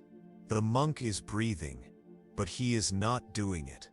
Breath is breathing itself. And in this moment, this precious, subtle, nearly imperceptible moment, the line between waking and sleeping dissolves. Sleep does not come like a door closing. It comes like a veil. The monk does not notice the exact breath when consciousness fades. But when he wakes in 3 hours, or 5 or 7, he will know that he was held, that the body did not fight the night, that the mind was not dragged into darkness, but gently led there. And when he rises, he will sit again. He will return to the breath, not because he must, but because he cannot imagine starting the day without it, because it is the same breath that carried him to sleep, the same breath that waited for him in silence, the same breath that now at dawn whispers begin again. And he does, because the ritual never ended, because the breath never left, because rest, like the breath, is not something to achieve. It is something to trust, something to follow, something that if you let it, will carry you back to yourself, again and again, one breath at a time. Long before the monk closes his eyes, long before his breath quiets to a whisper, something else begins to shift, something few people in the modern world ever think about, let alone practice. It's not a ritual of motion, it's not a specific technique, it's a way of feeling, a deliberate cultivation of the heart, a gesture of the soul. It is gratitude, and it may be the most misunderstood and most powerful element of the monk's sleep ritual. Gratitude in its truest form is not a mental list of blessings. It's not a shallow recitation of things one is supposed to be thankful for. It's not forced, it's not sentimental, and it has nothing to do with comparison, not look how much better I have it than others. Gratitude, as practiced by the monks, is presence. It is the act of meeting the moment as it is and saying, yes, not because it is easy, not because it is perfect, but because it is real. And in that yes, something in the nervous system softens, something in the mind stops pushing, something in the heart begins to open. Before the monk sleeps, he reflects, but not analytically, not like a CEO reviewing performance. He reflects like someone gazing into water, watching the ripples of the day as they settle. The questions he asks himself are simple. Where was there beauty today? Where did I forget to be kind? What did I receive that I did not earn? What am I still holding on to that I could let go of now? These are not judgments. They are gentle points of contact. Each question, like a stone skipping across the surface of the day, touching it briefly and then letting it go. And through these questions, the monk cultivates a state, not of perfection, but of reconciliation. He does not go to bed with unresolved resentment, not because he solved every issue, but because he surrendered the illusion that he must control it all. He does not go to bed waiting for the world to be right. He goes to bed because in his heart, he has chosen to be at peace with what is. This is not passive. It is not weakness. It is the deepest strength, the strength to end the day on terms of inner clarity rather than outer control. In that clarity, gratitude blooms. He gives thanks, not with words, but with presence. Thanks for the breath, thanks for the body, even in its pain or weariness. Thanks for the day, even if it was difficult. Thanks for the silence of the night that now welcomes him home. This inner posture of gratitude is not just beautiful, it is biologically transformative. Studies show that when people practice gratitude, real gratitude, felt in the body, cortisol levels decrease, heart rate variability improves, and the parasympathetic nervous system is activated. The body, in other words, begins to feel safe. And when the body feels safe, it sleeps. In a culture trained to look for threats, gratitude is a radical act. It shifts the mind from vigilance to receptivity. It shifts the heart from scarcity to sufficiency. It shifts the body from tension to release.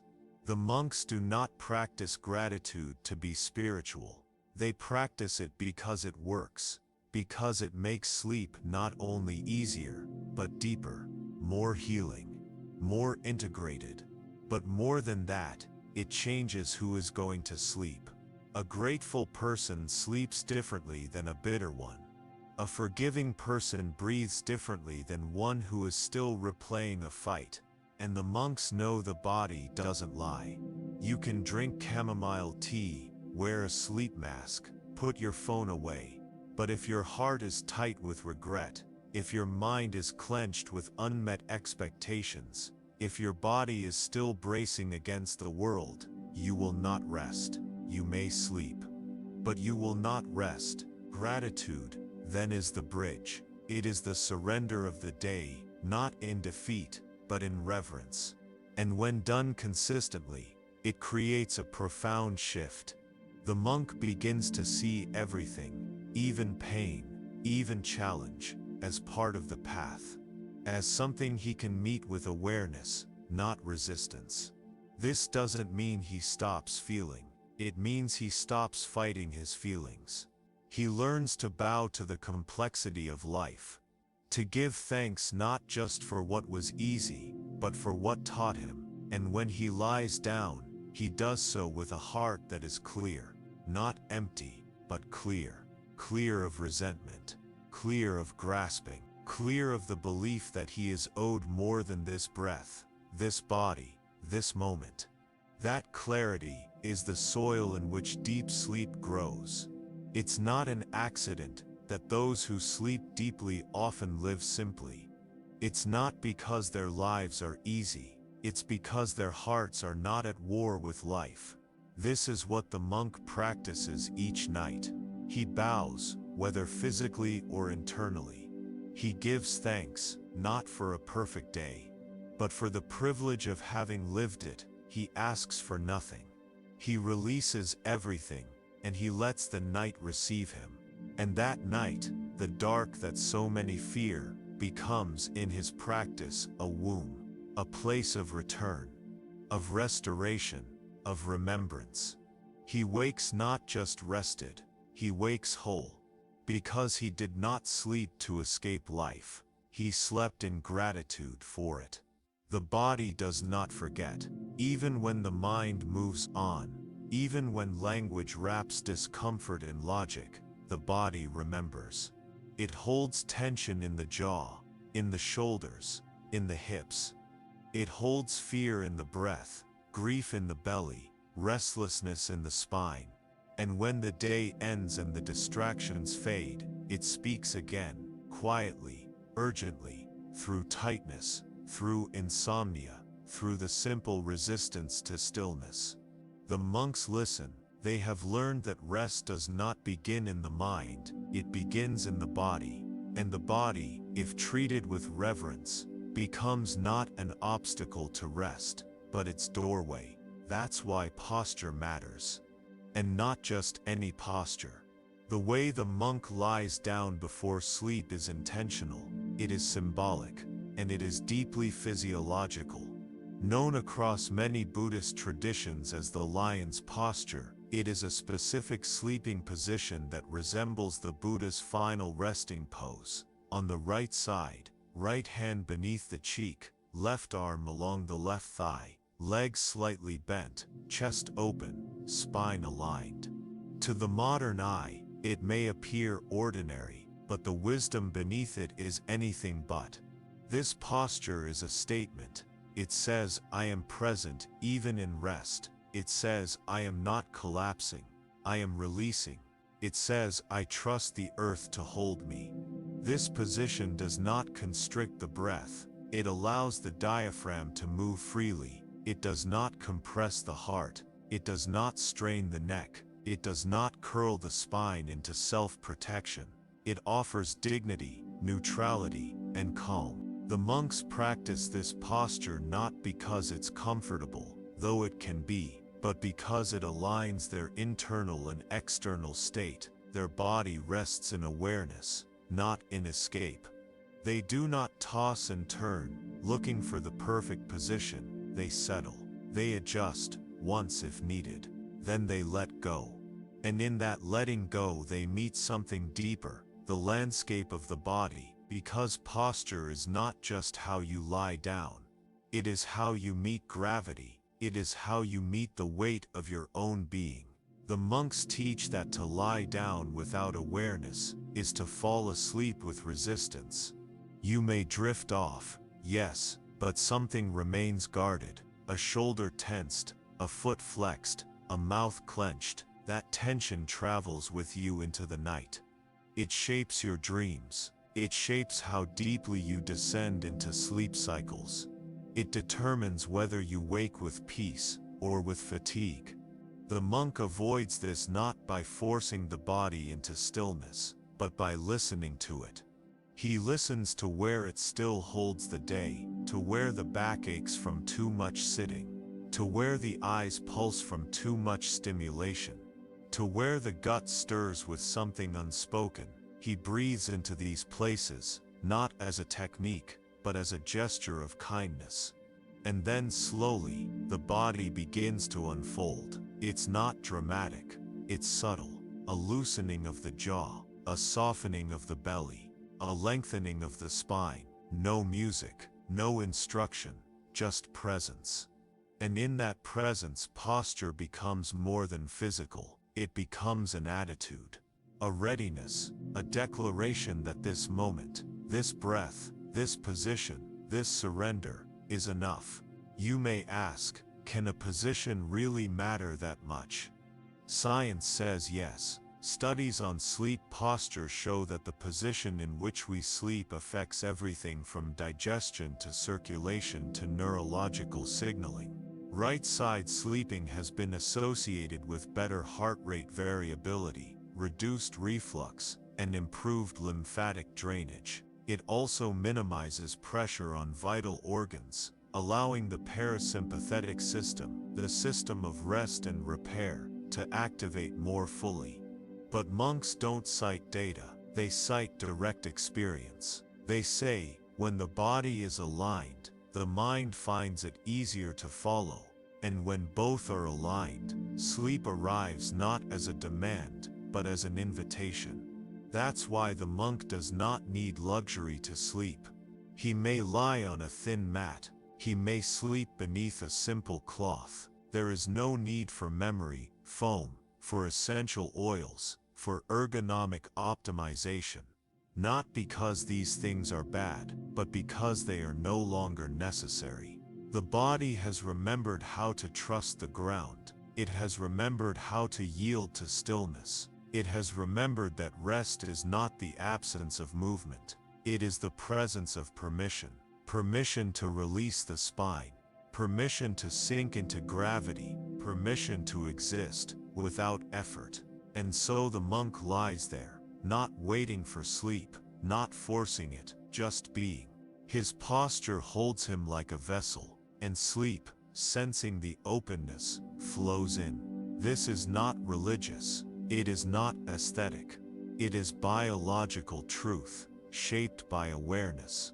Most people today collapse into bed. They crawl there after hours of stimulation. They carry their phones into the sheets, hoping a screen will soften the descent. They curl around their thoughts. They tighten against the silence, and then they wonder why sleep won't come.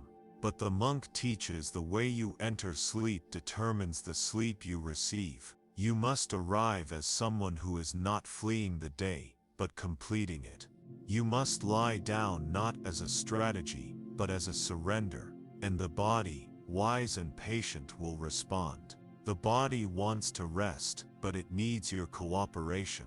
It needs you to stop twisting for comfort. It needs you to stop clenching in fear. It needs you to stop controlling the moment. It needs you to listen, to lie down like the earth itself, unmoving, open, steady. And when you do, something ancient wakes up inside you, a memory that is older than trauma, older than worry, older than performance. The memory of simply existing, not doing, not achieving, just being. That is what posture returns you to. Not a technique, but a truth, that you are already enough, already home, already whole. And when you sleep from that place, the night holds you differently. It no longer tests you, it receives you. You do not fall asleep. You are carried by breath, by gravity, by the quiet dignity of a body, finally allowed to rest. And when you wake, if you have truly surrendered, you will not feel like you were gone. You will feel like you were found. In the dim quiet of his room, just before sleep arrives, the monk begins a final act. It's silent, invisible, but it changes everything. With his body aligned, his breath calm, his heart open, he enters the deepest layer of his practice, the part that language rarely touches. He begins to recite, silently, a mantra, not to manifest something, not to make something happen, but to return. The mantra is not a spell. It is not a command to the universe. It is not a performance of spirituality. It is, in its most essential form, a sound of remembering, a vibration of letting go. In the Theravada traditions, it might be Buddha, awakened one. In Tibetan Buddhism, Om Mani Padme Hum, a prayer of compassion. In Zen, perhaps no mantra at all, only the breath as presence. But regardless of the form, the function is the same, to give the mind a place to rest, because the monk understands what so many people struggle to accept. The mind does not sleep on its own, not easily, not when it's been running all day, not when it's been jumping from one thought to the next, like a bird on burning branches. And so, the mantra becomes a refuge, a soft rhythmic tether, a lullaby from the soul to itself. He does not chant aloud. The mantra moves in the breath, in the heart. It is not recited with tension, not enforced with willpower. It is whispered through the nervous system. With each repetition, the noise of the day grows more distant. The thoughts become less sticky, the future less urgent, the past less weighty. He is not repeating the mantra to chase away thought. He is repeating it to make space around the thoughts, so that they may pass without capturing him. The mind, like a wild animal, calms not when it is trapped, but when it feels held. The mantra is that holding, gentle, non-judgmental, steady. It gives the thinking mind something to touch, so that awareness can rest behind it. And as the mantra continues, not counted, not measured, just breathed, the body begins to descend, not into sleep, but into surrender. This is not the surrender of defeat. It is the surrender of trust to the night, to the body, to the practice, and to something deeper still, to the silence beneath all sound. Because eventually, the mantra fades too, not forgotten, but absorbed. It has done its work. It has quieted the turbulence, drawn the mind inward, loosened the grip of identity. And now, only silence remains. Not empty silence, living silence. A silence that hums, a silence that breathes, a silence that welcomes. Sleep enters here, not as an event, but as a continuation of stillness, of letting go, of returning. And in this return, something extraordinary happens. The monk's body may rest, but his awareness does not vanish. It remains, soft, vast, unclinging. This is not lucidity. It is not dream control. It is deeper than that. It is the experience of sleeping without losing yourself, of entering unconsciousness without contraction, of dwelling in the mystery, not to understand it, but to be it. The mantra has opened the door, and through that door, the monk passes, not as a thinker, not as a name, but as awareness itself. This kind of sleep leaves no residue. It does not drain. It does not confuse. It clears. The body wakes refreshed. The heart wakes unburdened. The mind wakes quieter. And the day begins again, not with effort, but with presence, not with striving, but with rhythm. Because the mantra, like the breath, like posture, like gratitude, was never about technique. It was about relationship. Relationship with silence. Relationship with the moment. Relationship with the self, beyond self. Most people fall asleep under the weight of thoughts. The monk falls asleep into the arms of sound. Not sound as noise, but as vibration, as return, as the hum of being. You do not need a monastery to practice this. You do not need robes, incense, or a foreign tongue. You only need a word, or even just a sound, that brings you home. Something simple, something loving, something that when repeated softly enough, begins to dissolve your boundaries. You do not repeat it to control the mind. You repeat it to care for the mind, to give it rhythm when it has lost rhythm, to give it softness when it has grown sharp, to give it something sacred to hold when everything else is falling away.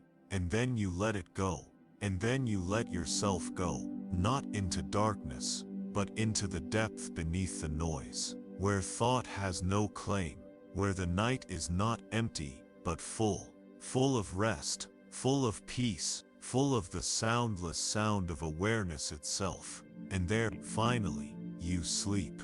It is the final threshold. The room is still, the breath is quiet, the body is soft, the mind is no longer chasing. There are no techniques left to apply, no thoughts left to tame, no rituals left to repeat. This is the moment the monk knows sleep will come, not because he made it happen, but because he made space for it to arrive. The ritual is complete, but the letting go has only just begun. Because sleep in the monastic tradition is not the end of the day. It is the final act of surrender, a sacred offering of the self to something larger. It is not a strategy. It is a kind of faith. Faith not in a doctrine or a deity, but in the body's wisdom, in the rhythm of nature, in the reliability of rest. When we stop trying to control it, the monk doesn't try to fall asleep. He enters sleep the way a tree releases its leaves, slowly, effortlessly, without fanfare.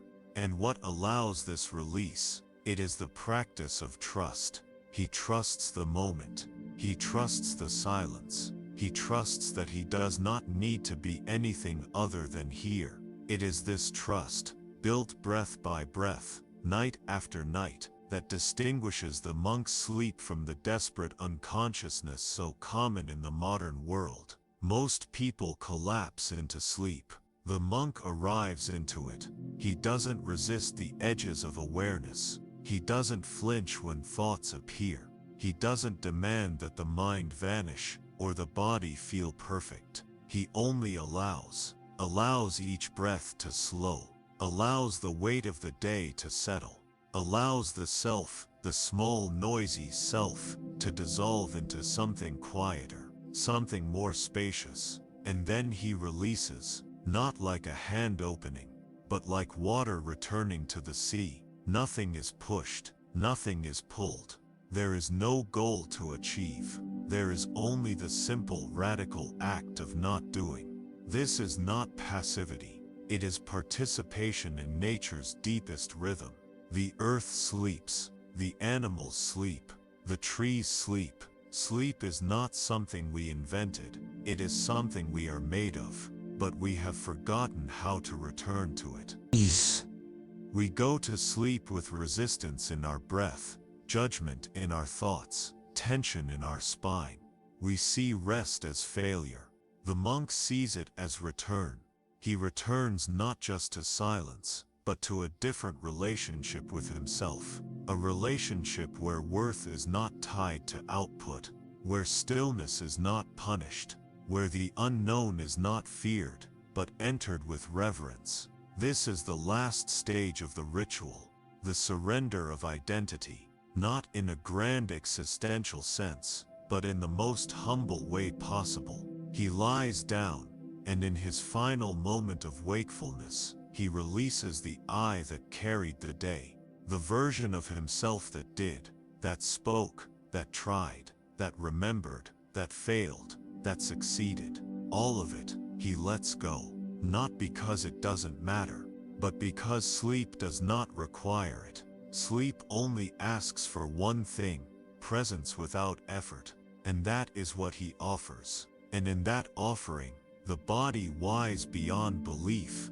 takes over. The systems down-regulate, the heart rate slows, the brain waves shift, the muscles melt, and then he is gone, not absent, but returned. Returned to the current beneath all activity, to the space between thoughts, to the field beyond identity, to the silence that does not sleep, even when the body does. This is not mystical. This is the way we were designed.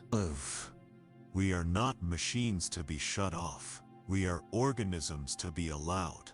Allowed to pause, allowed to repair, allowed to forget. Not everything, but enough. Enough to begin again. And that is how the monk will wake. Not with an alarm, not with dread, not in confusion, but in rhythm. He will rise not to fight the day, but to meet it, because he has truly rested, not just slept, rested. There is a difference. You can sleep 8 hours and still wake depleted. You can sleep for 4 and rise renewed. It is not the number, it is the quality of surrender. And surrender cannot be faked, it must be practiced. And it can be. You do not need a robe. You do not need a temple. You only need the courage to stop trying so hard, to trust the breath, to listen to the body, to enter sleep as if it were sacred, because it is not because of dogma, but because it is where we return, each night, to the part of us that doesn't need to perform, that doesn't need to explain, that doesn't even need a name, only stillness, only rhythm, only rest. This is the closing of the ritual, but it is not an ending, it is a beginning.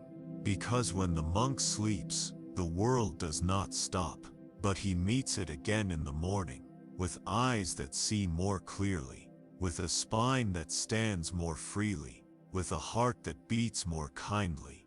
Because sleep for him is not escape, it is practice. And like all true practices, it leaves the world, and the one who practices it a little more whole. He never studied neuroscience, never read papers about melatonin, the vagus nerve, or cortical inhibition. He has never heard of sleep latency, or REM cycles. And yet, as the monk sits in silence, breath slow, body soft, preparing for sleep, he is doing something that modern science is only beginning to understand. He is preparing his brain to heal. It seems impossible at first. How could a ritual born over 2,000 years ago, without access to machines, metrics, or measurement, align so perfectly with the findings of contemporary neurology? But the truth is, the body has always known. Science, for all its progress, is not teaching the body how to rest. It is discovering why the body rests the way it does, when it is allowed to. And when we look closely at what happens during the monk's nightly ritual, we begin to see the layers of healing that unfold, layer after layer, from the brain down through the immune system, from the muscles to the emotional core, all touched, all softened, all restored. It begins as it always does, with the nervous system. The human nervous system is designed to oscillate between two modes, sympathetic and parasympathetic, one for action, one for rest, one for movement, one for repair. Most modern lives, however, remain in sympathetic overdrive, constant motion, stimulation, urgency. Even moments of stillness are hijacked by digital noise or mental chatter. The parasympathetic system, designed to govern digestion, immune response, and sleep, is rarely given enough space to activate. But in the monastery, the entire structure of the day is designed to bring the body into parasympathetic dominance. There is no rush between activities. Meals are eaten slowly. Conversation is minimal or absent. The evening is filled with dim light, repetition, stillness. No part of the monk's night triggers adrenaline. Every element signals to the brain, you are safe. You may let go. And so the parasympathetic system begins to respond.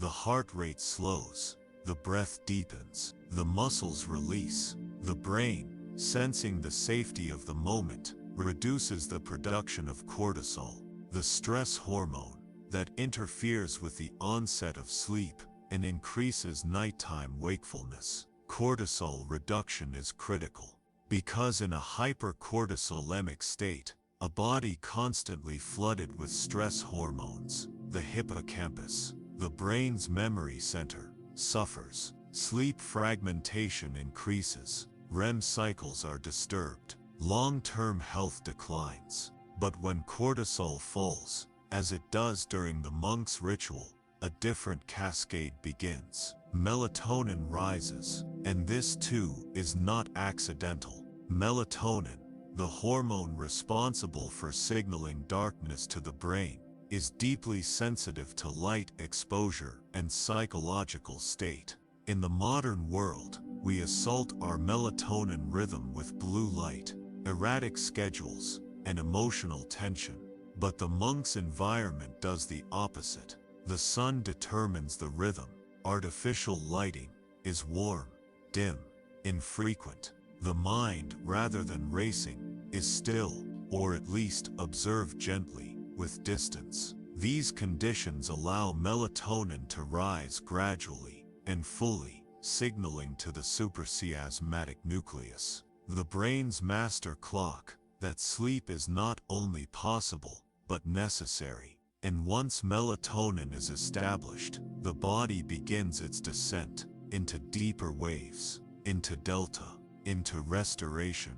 And here something miraculous happens, something science has measured, but rarely experienced with such consistency as in the monastic setting. The brain begins to cleanse itself, literally. During deep sleep, cerebrospinal fluid flows through the brain more rapidly. It clears waste proteins, including beta amyloid, a compound associated with Alzheimer's disease. This cleaning process, known as the glymphatic system, is enhanced by the absence of stimulation and the presence of slow-wave sleep. In other words, the monk's stillness is not just psychological, it's neurological hygiene. He is washing the brain with silence. He is releasing the day, not just in thought, but in tissue. And this cleansing is not confined to the brain. The immune system, too, wakes up. Natural killer cells, the front line of immune defense, are produced during sleep. Inflammatory markers fall. Insulin sensitivity resets. Cellular repair accelerates. The body is not sleeping, it is rebuilding. And the mind, it is reorganizing. REM sleep, the phase associated with dreaming, is where emotional processing happens. Traumas are softened, memories are integrated, insight is born. But REM is fragile. It depends on rhythm, on calm, on trust. If the mind enters sleep in a state of fear or judgment, REM is shallow. Dreams are chaotic. Integration fails. But if the mind enters with acceptance, as it does when the monk practices gratitude, mantra, and breath awareness, REM becomes something else. Not escape, not fantasy, but transformation. The monk dreams, yes, but not wildly. Not as an unconscious victim of the day. He dreams as someone who has surrendered the day, and now rests in what remains. And when he wakes, something is different. Not because of any one technique, but because of the whole. The breath, the posture, the light, the rhythm, the trust. All of it creates a biological environment in which the body does what it has always known how to do: heal. And the irony is, the monk is not thinking about healing. He is not chasing optimization. He is not hacking his sleep. He is simply following a rhythm that predates science. And science now is catching up. Study after study confirms what the monk has practiced all along. Meditation improves sleep quality and increases slow-wave sleep. Gratitude lowers blood pressure and enhances sleep efficiency. Evening routines reduce sleep latency and improve next-day cognition. And posture, yes, even that, affects vagal tone, breath depth and heart rhythm. So we return to the central paradox. The monk's sleep ritual is not based on knowledge of science. It is based on intimacy with self. And in that intimacy, the science becomes irrelevant. Not because it is wrong, but because it has been lived, embodied, felt. He does not need to understand why his body heals. He only needs to trust that it will. And that trust, that sacred practiced, embodied trust, is the most potent medicine of all. Because the nervous system listens more to belief than to knowledge. It listens to rhythm, to repetition, to tone, to breath. And that is why the monk, year after year, sleeps not just deeply, but wholly. Because his sleep is not just a cycle. It is a ceremony of quiet, of coherence, of return. It doesn't take long. That's what surprises most people when they begin to experiment, even tentatively, with fragments of the monk's nightly ritual. It doesn't take a full transformation. It doesn't take a vow of silence. It doesn't even take hours. Sometimes in just a few days, the shift begins. You notice it not in some dramatic moment, but in 100 quiet ones. The way your jaw no longer aches in the morning. The way you breathe before speaking. The way your body asks to lie down, not from exhaustion but readiness. This is the hidden power of small, consistent change. And nowhere is this more visible than in the lives of those who adopt pieces of the monk's rhythm into their modern world. They don't leave everything behind. They don't move to a monastery. They live with deadlines, relationships, phones, children, cities, pressure. But they begin to reframe sleep, not as a place to collapse, but as a place to return. And the results are undeniable. In a study conducted by a European university's sleep lab, participants who engaged in just 10 minutes of pre-sleep mindfulness, simple breath awareness, with no other instruction, reported significantly reduced sleep onset time, improved sleep continuity, and greater subjective satisfaction with their sleep after 1 week. But the numbers don't tell the full story. The people reported something deeper, a shift in their relationship to sleep. They stopped fearing the night. They stopped chasing rest as a reward. They began to approach their evenings with reverence, not for any spiritual reason, but because it worked. They slept more easily, and they woke more whole. This is how change happens, not through revolution, through rhythm, one breath, one act of gratitude, one small permission to pause, over and over, until the body remembers, because the body does remember. Even after years of poor sleep, of interrupted nights, of overstimulation, the body is not broken. It is waiting.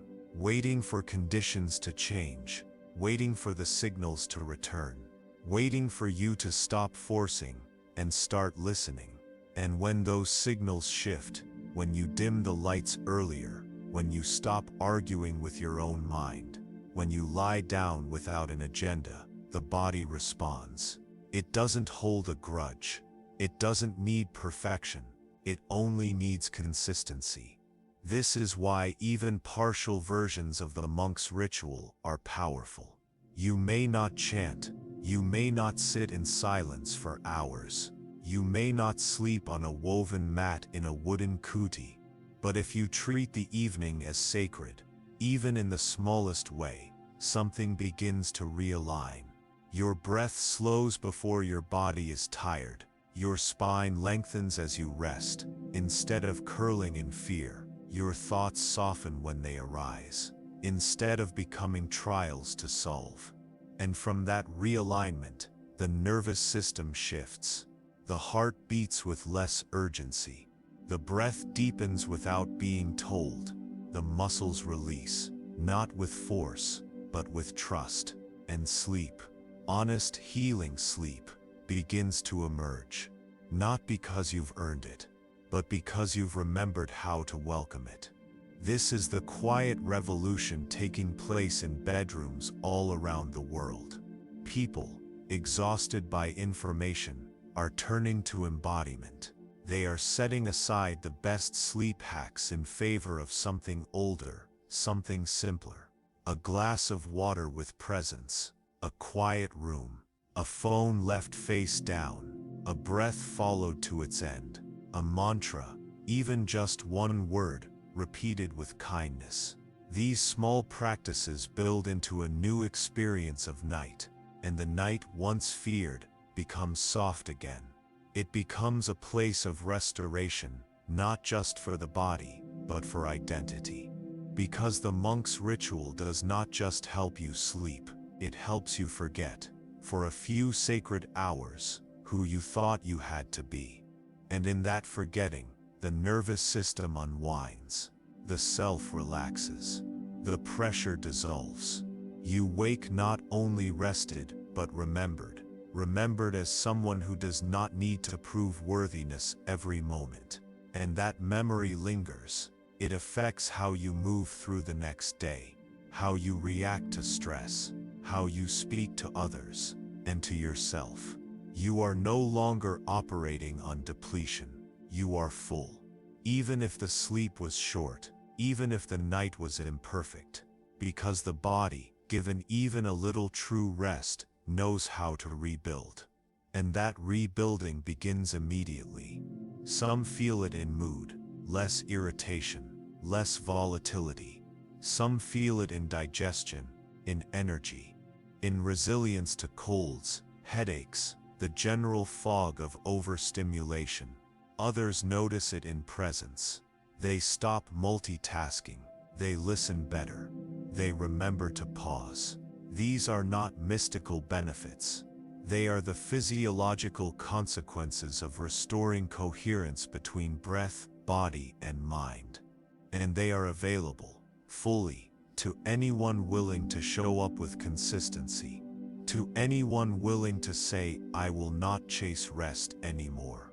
I will make room for it. The monks are not special. They are simply disciplined. And that discipline, built over lifetimes, is now being echoed in the lives of those who are remembering what it means to end the day with dignity, to sleep without collapse, to wake without regret, and to know, deep in the body, that healing is not something you fight for. It is something you allow. It sounds so simple. Breathe slowly, dim the lights, lie down with presence, let go of the day. And yet, every night, countless people fail to cross that invisible threshold between wakefulness and rest. Not because they don't want to sleep, not because they lack knowledge, but because they carry with them into bed the very habits, postures, and beliefs that keep the body alert and the mind entangled. This is why the monks, patient, observant, reverent, emphasize not only what to do before sleep, but what not to do. Because letting go is not only a matter of what you invite, it's also a matter of what you refuse to carry with you. There are errors so subtle, so woven into modern life, that most people don't even realize they are making them. But in the monastery, these are seen clearly. Repetition sharpens awareness, and the monks, after thousands of nights lived with care, can name the patterns that disrupt the sacred rhythm of rest. The first is urgency. The mind that tries to fall asleep is the same mind that stays awake. It plans, analyzes, tries to optimize. It sees sleep as another task to complete, another system to manage.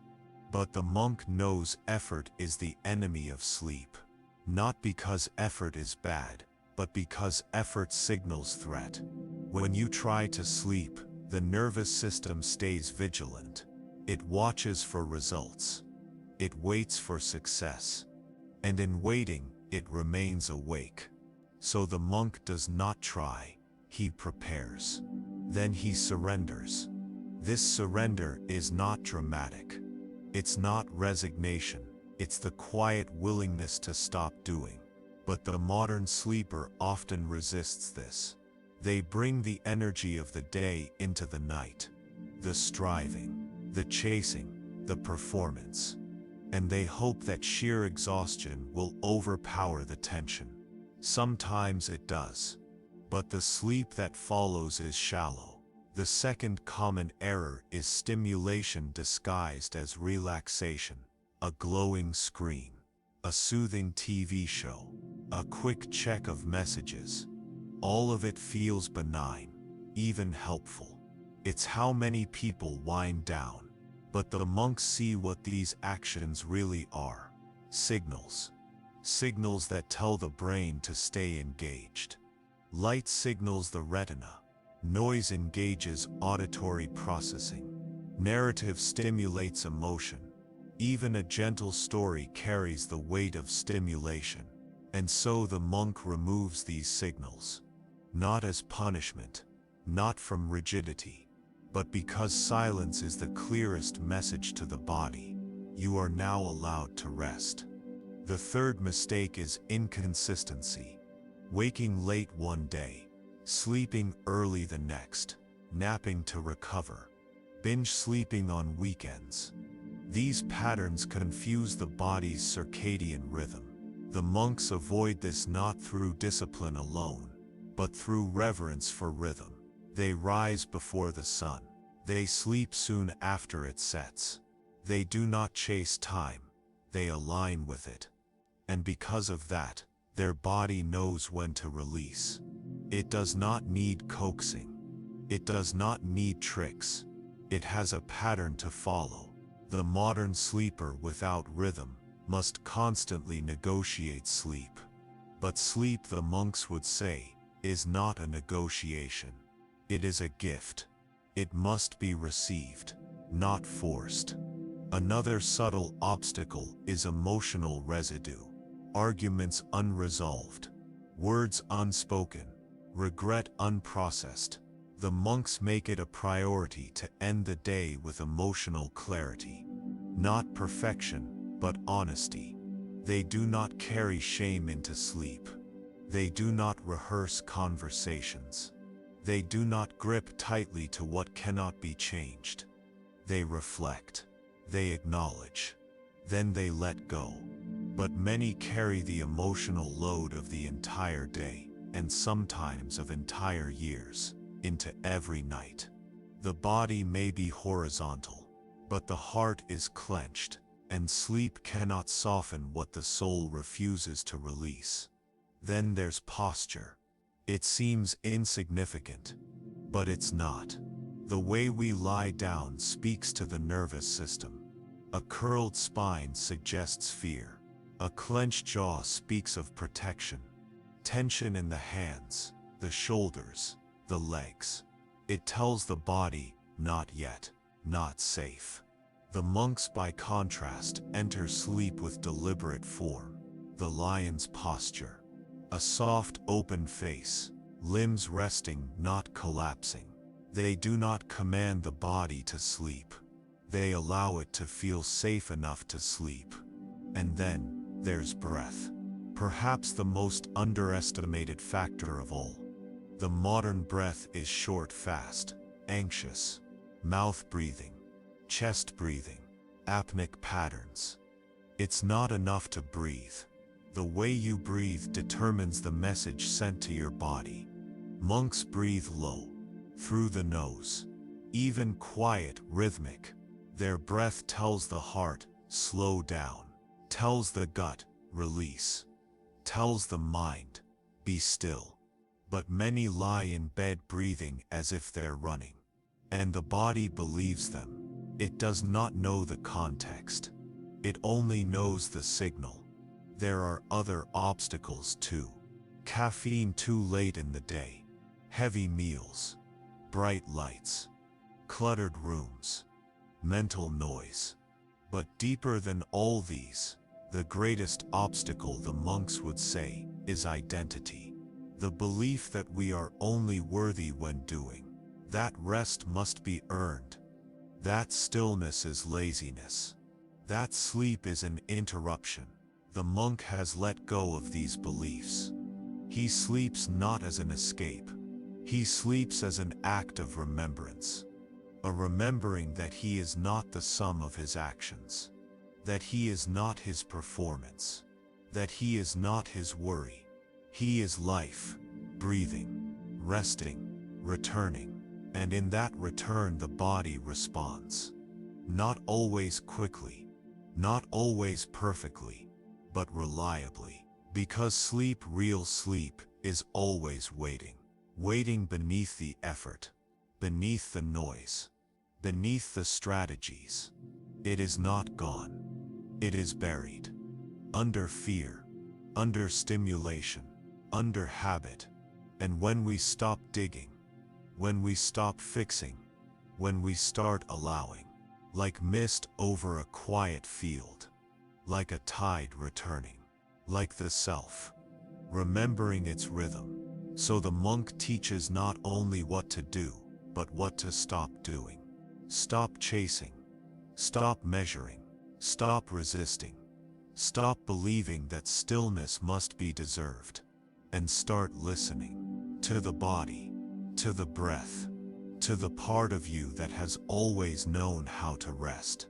Most people imagine sleep as something that happens to the body, a biological function, a passive process, a shutdown sequence.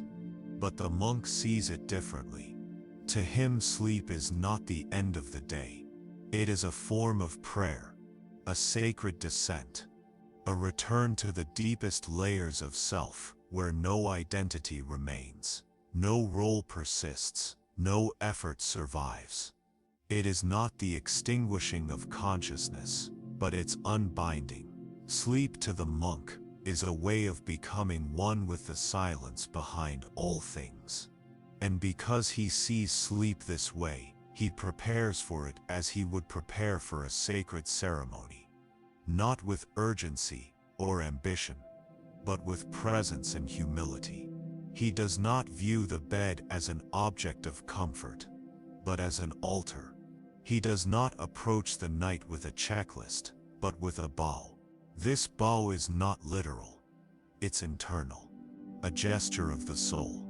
It says, I am willing to leave behind what I think I am. It says, I am willing to enter what I do not know. This attitude transforms the entire experience of sleep, because it redefines what the night is.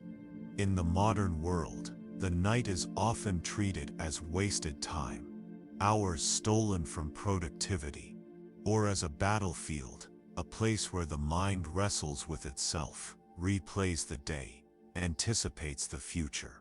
But the monk does not treat the night this way. He honors it. He trusts it.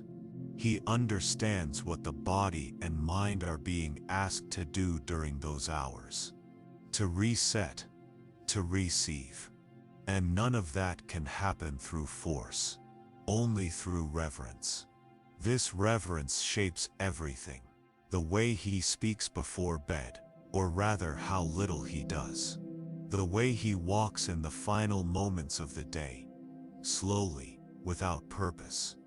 The way he breathes, not to manage anything, but to witness.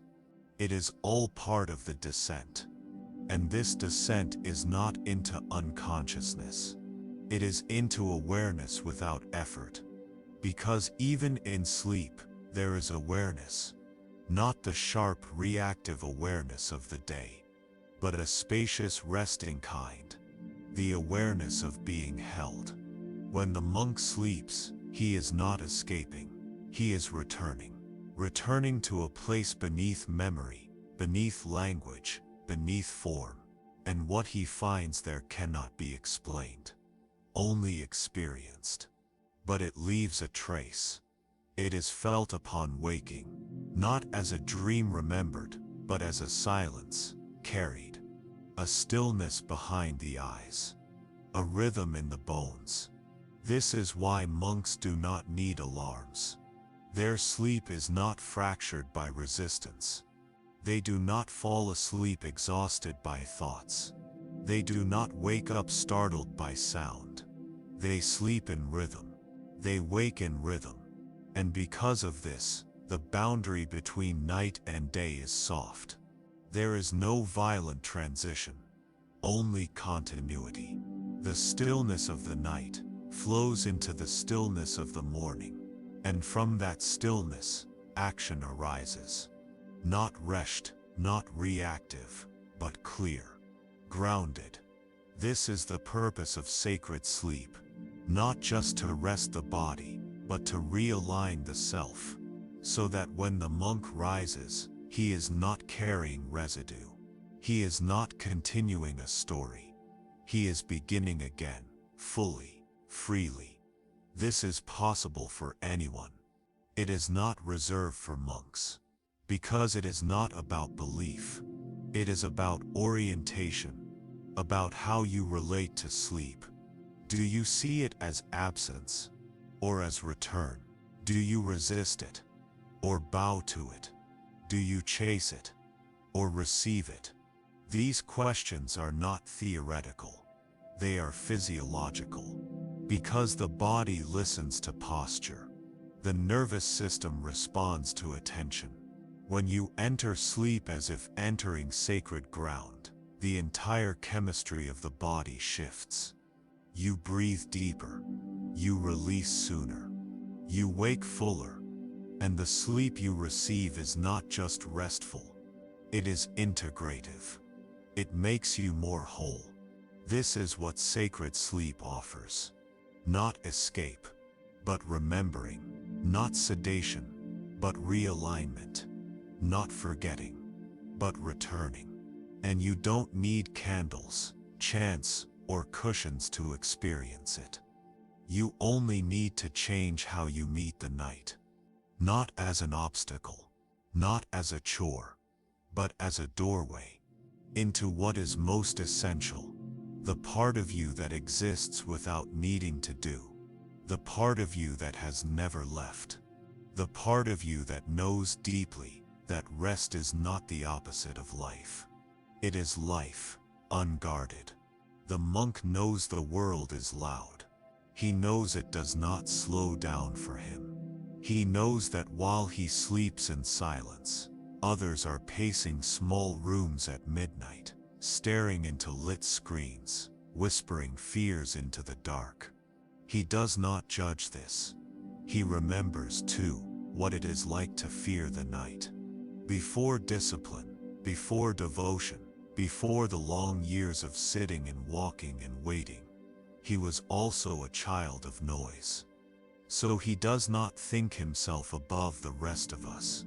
He simply remembers something the world forgot. That the rhythm of nature was never broken, only abandoned. It was never the body that lost the way, only the mind. And so his nightly ritual, as gentle, as quiet, as uneventful as it may seem, is a rebellion. Not a rebellion of anger. A rebellion of return. A return to slowness in a culture of speed. A return to stillness in a culture of stimulation. A return to listening in a culture of volume. And in that return, the monk is not escaping the world. He is repairing his relationship to it. One breath at a time. one night at a time. Because how you sleep is how you rise. And how you rise is how you meet the world. Not just physically, but morally. Sleep, the monks teach, is not a luxury. It is not something to fit in between achievements. It is not an inconvenience. It is a mirror. It shows you what you still carry, what you still fear, what you still chase, and most of all, what you're still unwilling to release. This is why the monk's sleep is a practice, not an accident. It is why he repeats the same rhythm every evening, why he lights no fire of stimulation, why he chooses breath over distraction. Because he knows the night is not passive. It is not a gap in life. It is where life reweaves itself. He sleeps as one who knows he will wake to serve, not as duty, but as grace. And grace must be received first, in stillness, not action. He allows himself to sleep not just as a body, but as a soul. A soul that has tired of pretending, tired of striving, tired of forgetting. And what he receives is not just restoration, it is clarity. He wakes and does not reach for a device. He does not run into the world half alive. He pauses. He bows again. And in that bow, he begins. Because for him each morning is not a continuation of yesterday. It is an opening, a chance to begin without baggage, a chance to move without noise, a chance to speak from silence. This is what sleep gives him. Not just dreams, but readiness. Not just rest, but return. This is what sacred sleep offers anyone willing to listen. Not just 8 hours, but the feeling of being returned to yourself. Unraveled, rewoven, whole. It does not matter if you live in a city. It does not matter if your day is full. It does not matter what time you rise, or whether your room is silent. What matters is how you relate to the night. What matters is whether you carry noise into it, or let it go. Whether you let sleep happen, or meet it halfway. Whether you treat it like maintenance, or like prayer. Because the body knows. It always has. The breath knows how to slow. The heart knows how to soften. The nervous system knows how to release. But only if you stop interfering. Only if you stop performing. Only if you stop needing to control the full. There is a word the monk uses for this moment. Before sleep. A word without a perfect translation. It means something like inner bowing. The feeling of folding inward. Not in shame but in surrender.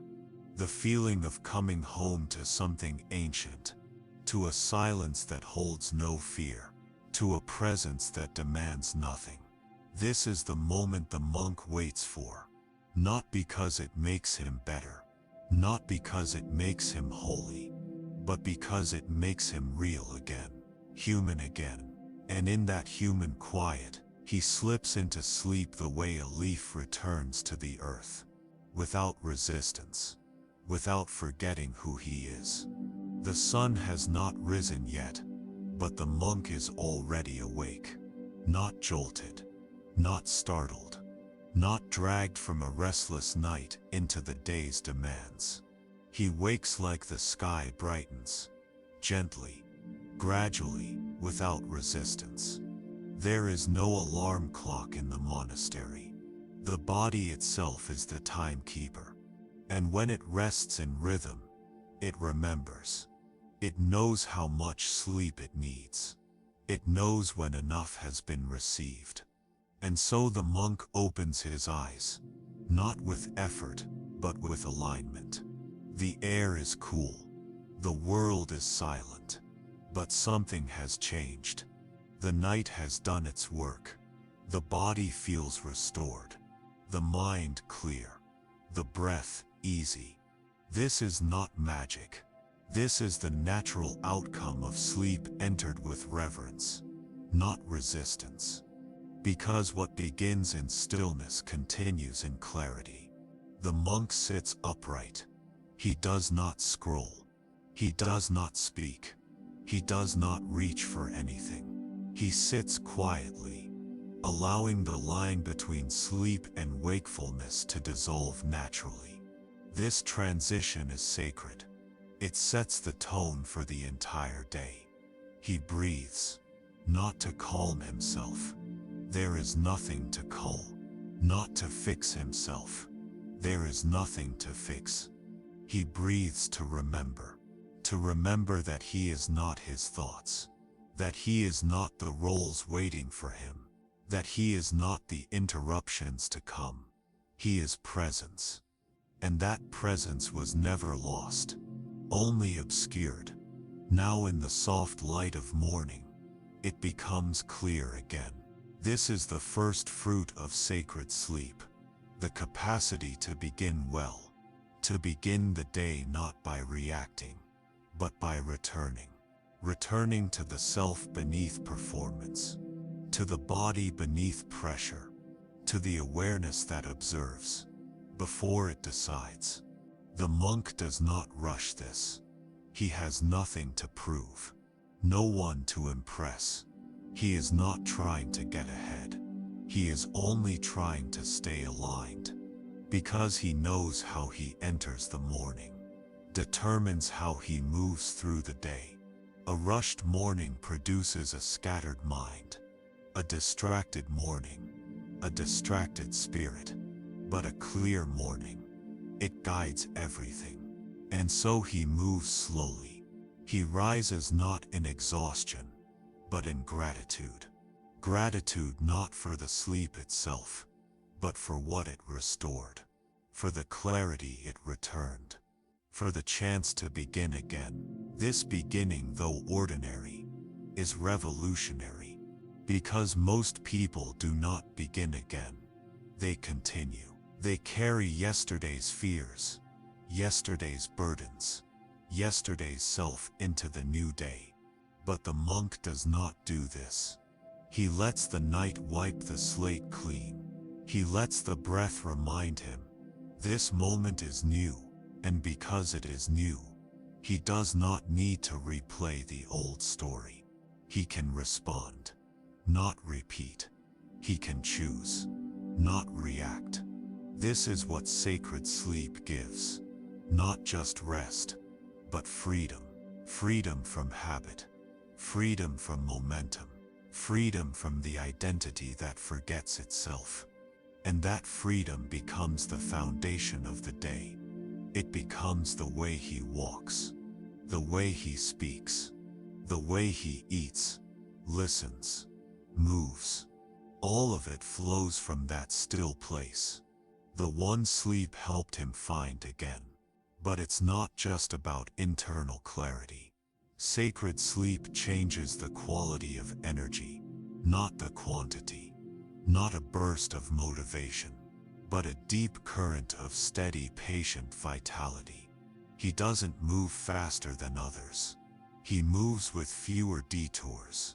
He doesn't need to rush, because his energy is not leaking through overthinking, regret, or overstimulation. It is contained, centered, and this centered energy is felt by others. It calms the room. It softens conflict. It makes space for listening. This is the second fruit of sacred sleep, embodied presence. A presence that's not loud, not forceful, not impressive, but felt, like gravity, like still water. And presence leads to clarity in action. He doesn't do more. He does what matters. He doesn't try to impress. He tries to serve. Because when the body has rested, when the mind is clear, the heart becomes available again. Not as an idea, but as a compass. And this compass points not to self-importance, but to connection, to kindness, to usefulness. This is the quiet power of sleep when honored fully.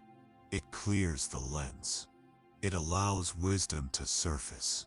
And wisdom does not shout. It whispers. It guides with simplicity. It asks, what is the most loving next step? And because he has rested, the monk can hear it. He can respond to life, not from habit, but from clarity, not from exhaustion, but from wholeness. This wholeness is not just for monks. It is not earned through robes or rituals. It is available to anyone who remembers what sleep truly is. Not a luxury, not an escape, but a ritual of return. A ritual that, when entered with humility, gives back more than rest.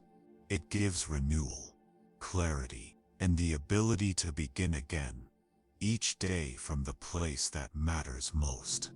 Stillness. He walks, not quickly, not slowly, just enough to match the pace of his breath. There are no headphones, no destination, just a path, a body, a breath, the morning. This is how the monk integrates the sleep he's received. He does not spring into action.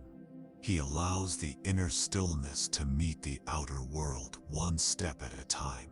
Most people rise with an urgency that cancels the rest they just received. Emails, appointments, the news, the noise. All of it rushes in like flood water, erasing the calm before it's even noticed. But the monk protects the space that sleep gave him. He does not fill it. He lets it echo.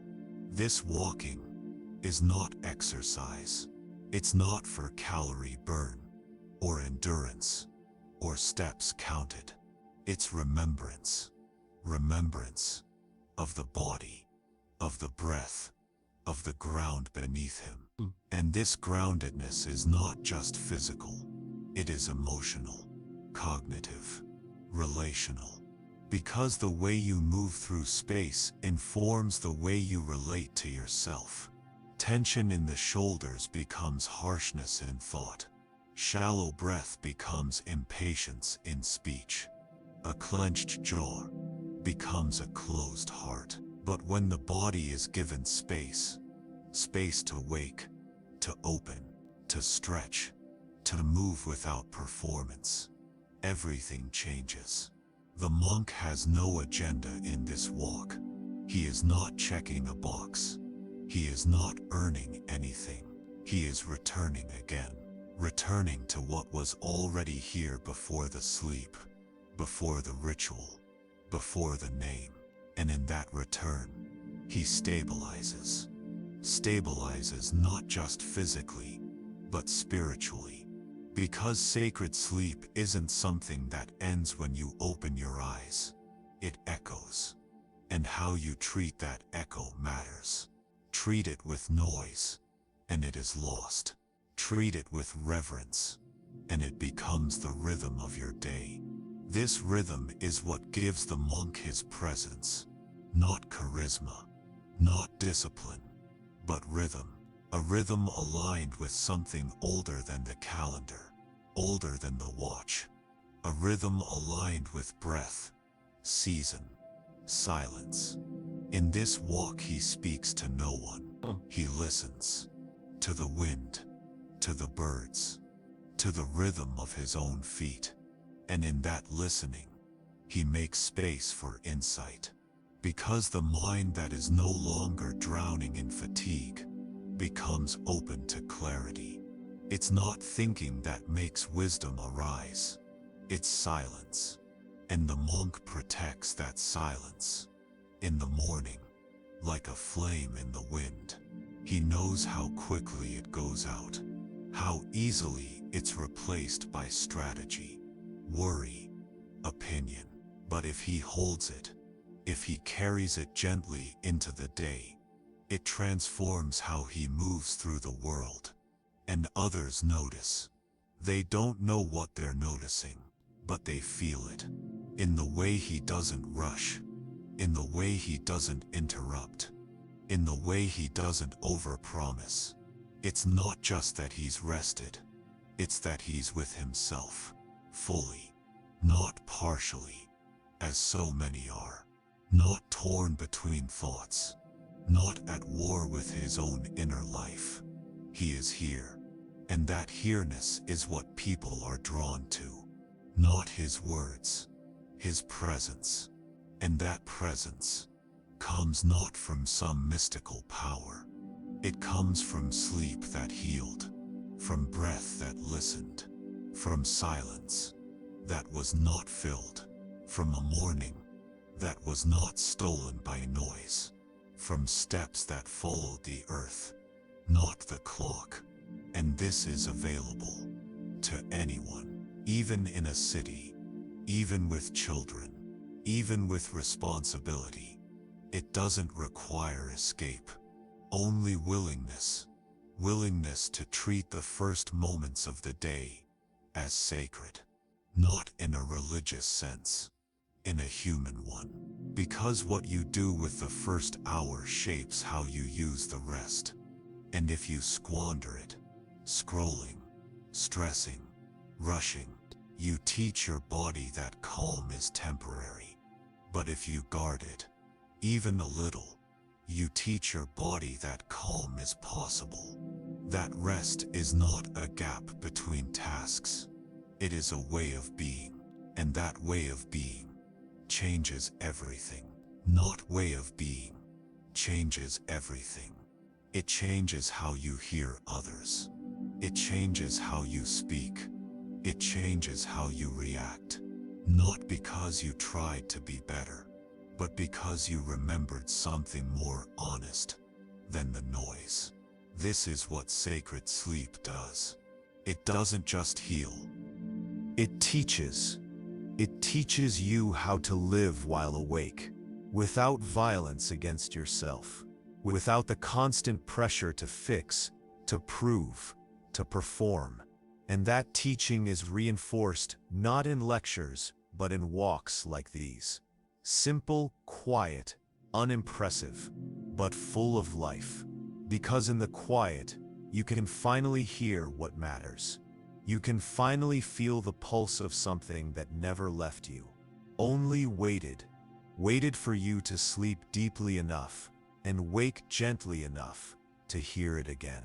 The monk does not speak much before the sun reaches its full height, not because he's forbidden to, or because there is a vow in place, but because he sees no urgency in words.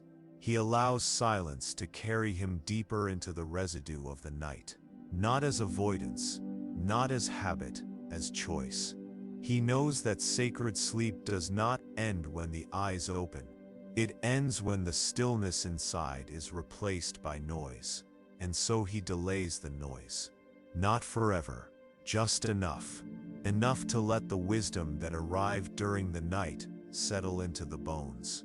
Because the monk understands something that few in the modern world have time to consider. The insights that emerge from silence are delicate. They require space to live. Bring them into a noisy room too soon, and they vanish. Speak too quickly, and they dissolve before forming.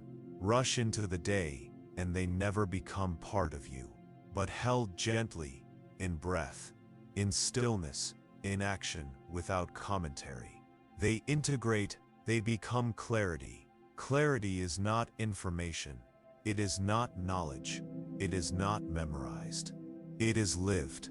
And sacred sleep gives birth to it, when sleep is entered with trust and received without resistance.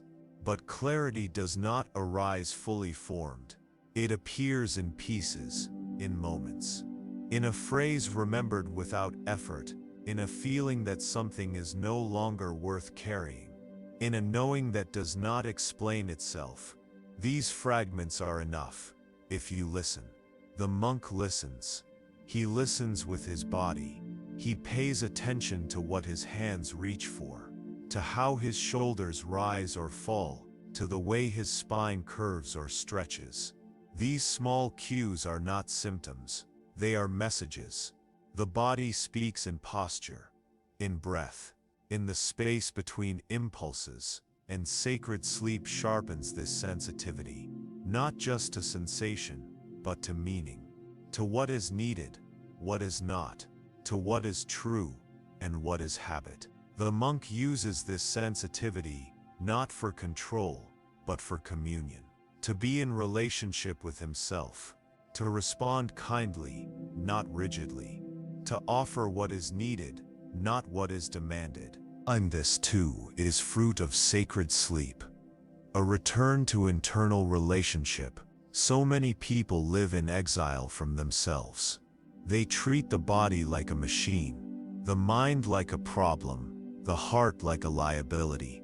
They override signals, ignore fatigue, push through hunger, sedate anxiety. But the monk does not sedate what is sacred. He listens, he waits, he responds. This responsiveness is not weakness, it is intelligence. Biological, spiritual, practical. He eats when hungry, not when distracted. He speaks when words are full, not when the room is empty. He rests before collapse, not after. And all of this is made possible by how he sleeps, because sacred sleep reweaves trust between body and mind. The body says, "I am tired," and the monk says, "Then we will rest." The body says, "I am full," and the monk says, "Then we will stop." The body says, "I need stillness," and the monk says, "Then we will be still." In this way the day becomes a conversation, not a conquest, a communion, not a calculation, and the clarity that arises is not constant, but it is reliable. It does not come from outside, not from books, not from teachings, not from experts. It comes from the body that has remembered how to listen, and that listening was restored in sleep. Not every sleep is perfect, not every night is silent, but the ritual is consistent. The intention is clear, and the rhythm, though subtle, holds. It holds the monk through changing seasons, through shifting thoughts, through aging, through uncertainty. Because clarity is not about knowing the future. It's about knowing yourself in this moment, fully, gently, without distortion. Sacred sleep removes the static, so that the signal of truth can be heard again, and once heard it begins to guide, not loudly, but consistently. This is how the monk lives, not by effort alone, by alignment, and that alignment, between body, breath, mind, and sleep, becomes the ground for everything that follows. As the day unfolds, the monk does not try to preserve his morning state. He does not cling to peace. He simply stays in rhythm. Owns that rhythm, born in silence, carried through breath, grounded by sacred sleep, becomes his compass, not something rigid, but something alive. Others chase balance. The monk remembers rhythm. Balance is a snapshot. Rhythm is a pulse. Balance asks you to measure. Rhythm invites you to move. So when interruptions come, as they always do, the monk does not resist them. He adapts. He adjusts the rhythm, but he never abandons it. That is the difference. The world does not slow down because you've slept well. The world does not soften because your breath is deep, but your relationship to the world softens. You meet it not with defenses, but with depth. Not with urgency, but with understanding. This is the quiet consequence of sacred sleep. Resilience. Not the resilience of toughness. Not pushing through, not grinding harder. Resilience born from rest. Rest that replenishes. Rest that integrates. Rest that deepens your capacity to be present in discomfort. Most people carry their exhaustion like armor. It dulls sensation, protects from feeling too much. But the monk carries no armor. He feels it all, and he can, because he is rested. Because his nervous system is not in survival. Because sleep has given his body a place to reset, not escape. And in that reset, he finds not only clarity, but capacity. Capacity to remain kind in irritation, to remain soft in conflict, to remain centered in noise. This doesn't mean he's never thrown off. He is, but he returns more quickly. He breathes, he pauses, he listens, and the stillness from the night is not lost. It echoes. It does not disappear in stress. It informs the response to stress, because the monk's sleep is not a break from life. It is preparation for it, and life as it moves will always test preparation. But the test is not about performance. It's about presence.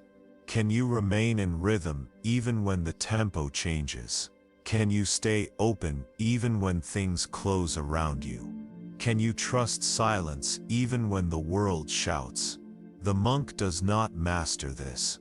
He practices it, and practice, unlike performance, allows for imperfection. It allows for learning, for correction, for return.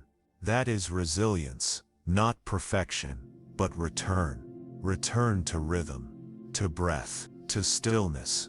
And the foundation of that return is built every night, in the way he enters sleep, in the way he honors sleep, in the way he receives its medicine without needing to earn it. This is why sacred sleep is not just personal, it's relational. It shapes how you touch the world, how you respond to difficulty, how you carry pain, not by avoiding it, but by not becoming it. Because when you are emptied by rest, you do not absorb everything you touch. You see suffering without drowning in it. You hold space without being consumed by it. You offer presence, not projection, and presence is the rarest gift. It does not require answers, only attention, only the willingness to be here, fully, and that willingness grows every time you sleep, as if sleep matters. As if it's not the absence of consciousness, but the reweaving of it. Because when sleep is sacred, presence becomes sustainable. And presence, when sustained, becomes transformative. Not in big gestures. In small choices. A slower tone. An extra breath. A softer gaze. And over time, these small choices shape the world around you. They shape the people near you. They change what feels possible, not by force, but by example. Because rest is not passive. It is powerful. And those who live from it become anchors in a world of drift. Not saints, not heroes. Anchors, still quiet, consistent. That is what the monk becomes, and what anyone can become. If they sleep not just to escape, but to return. As evening falls again, the cycle continues. Not as repetition, but as return. The monk is not starting over. He is coming back to the rhythm, to the breath, to the stillness that never truly left him. This is the closing loop of sacred sleep. It begins where it ends. It ends where it begins.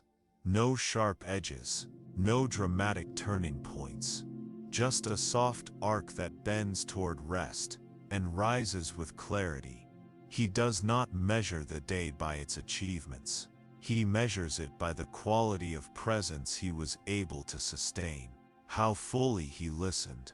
How slowly he reacted. How gently he moved between things.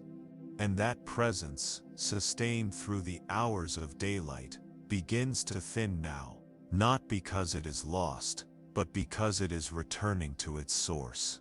The body begins to signal, not with fatigue, not with collapse, but with a subtle drawing inward. a desire for quiet, for less, for the release of names and roles. He begins again as he always does, not by doing, but by ceasing. He closes windows, lowers lights, washes his hands. Not ritual as routine, but ritual as transition. Every act a quiet permission. You may return now, not to a place, to yourself. This is the great remembering. It happens slowly, silently. The monk puts away the day as one folds a cloth, carefully, gently, without rushing, not out of superstition, but out of recognition. There is a sacredness to closing what was opened, to completing what was begun. And sleep, when entered this way, does not interrupt life. It completes it. It finishes the sentence the day started. It brings coherence to what was fragmented. It offers the body a home again. He does not dramatize this. He does not narrate it in his head. He simply follows it, like breath, like the setting sun, like gravity pulling everything back to stillness. And the stillness feels different now than it did in the morning. It is not full of readiness. It is full of surrender. The monk does not resist it. He leans in, because he trusts what comes next. And that trust is not naive. It is learned, earned, practiced. Every night, over years. Trust that the body knows how to restore. Trust that the mind knows how to unwind. Trust that the soul knows how to release what was never meant to be carried this far. And in that trust there is no fear, no need to escape, no need to distract, only the quiet willingness to be held. By the dark, by the breath, by the rhythm. So he lies down, not to disappear, but to be returned. And this return is not metaphor. It is felt, in the loosening of the jaw, in the depth of the sigh, in the slowing of time. And in that slowing something opens. Something deeper than thought. Something older than memory. Something that has never known the weight of identity. It is not sleep yet, but it is the doorway. And the monk stands at that doorway with nothing in his hands. No burdens, no stories, no claims, only breath, only awareness, only presence.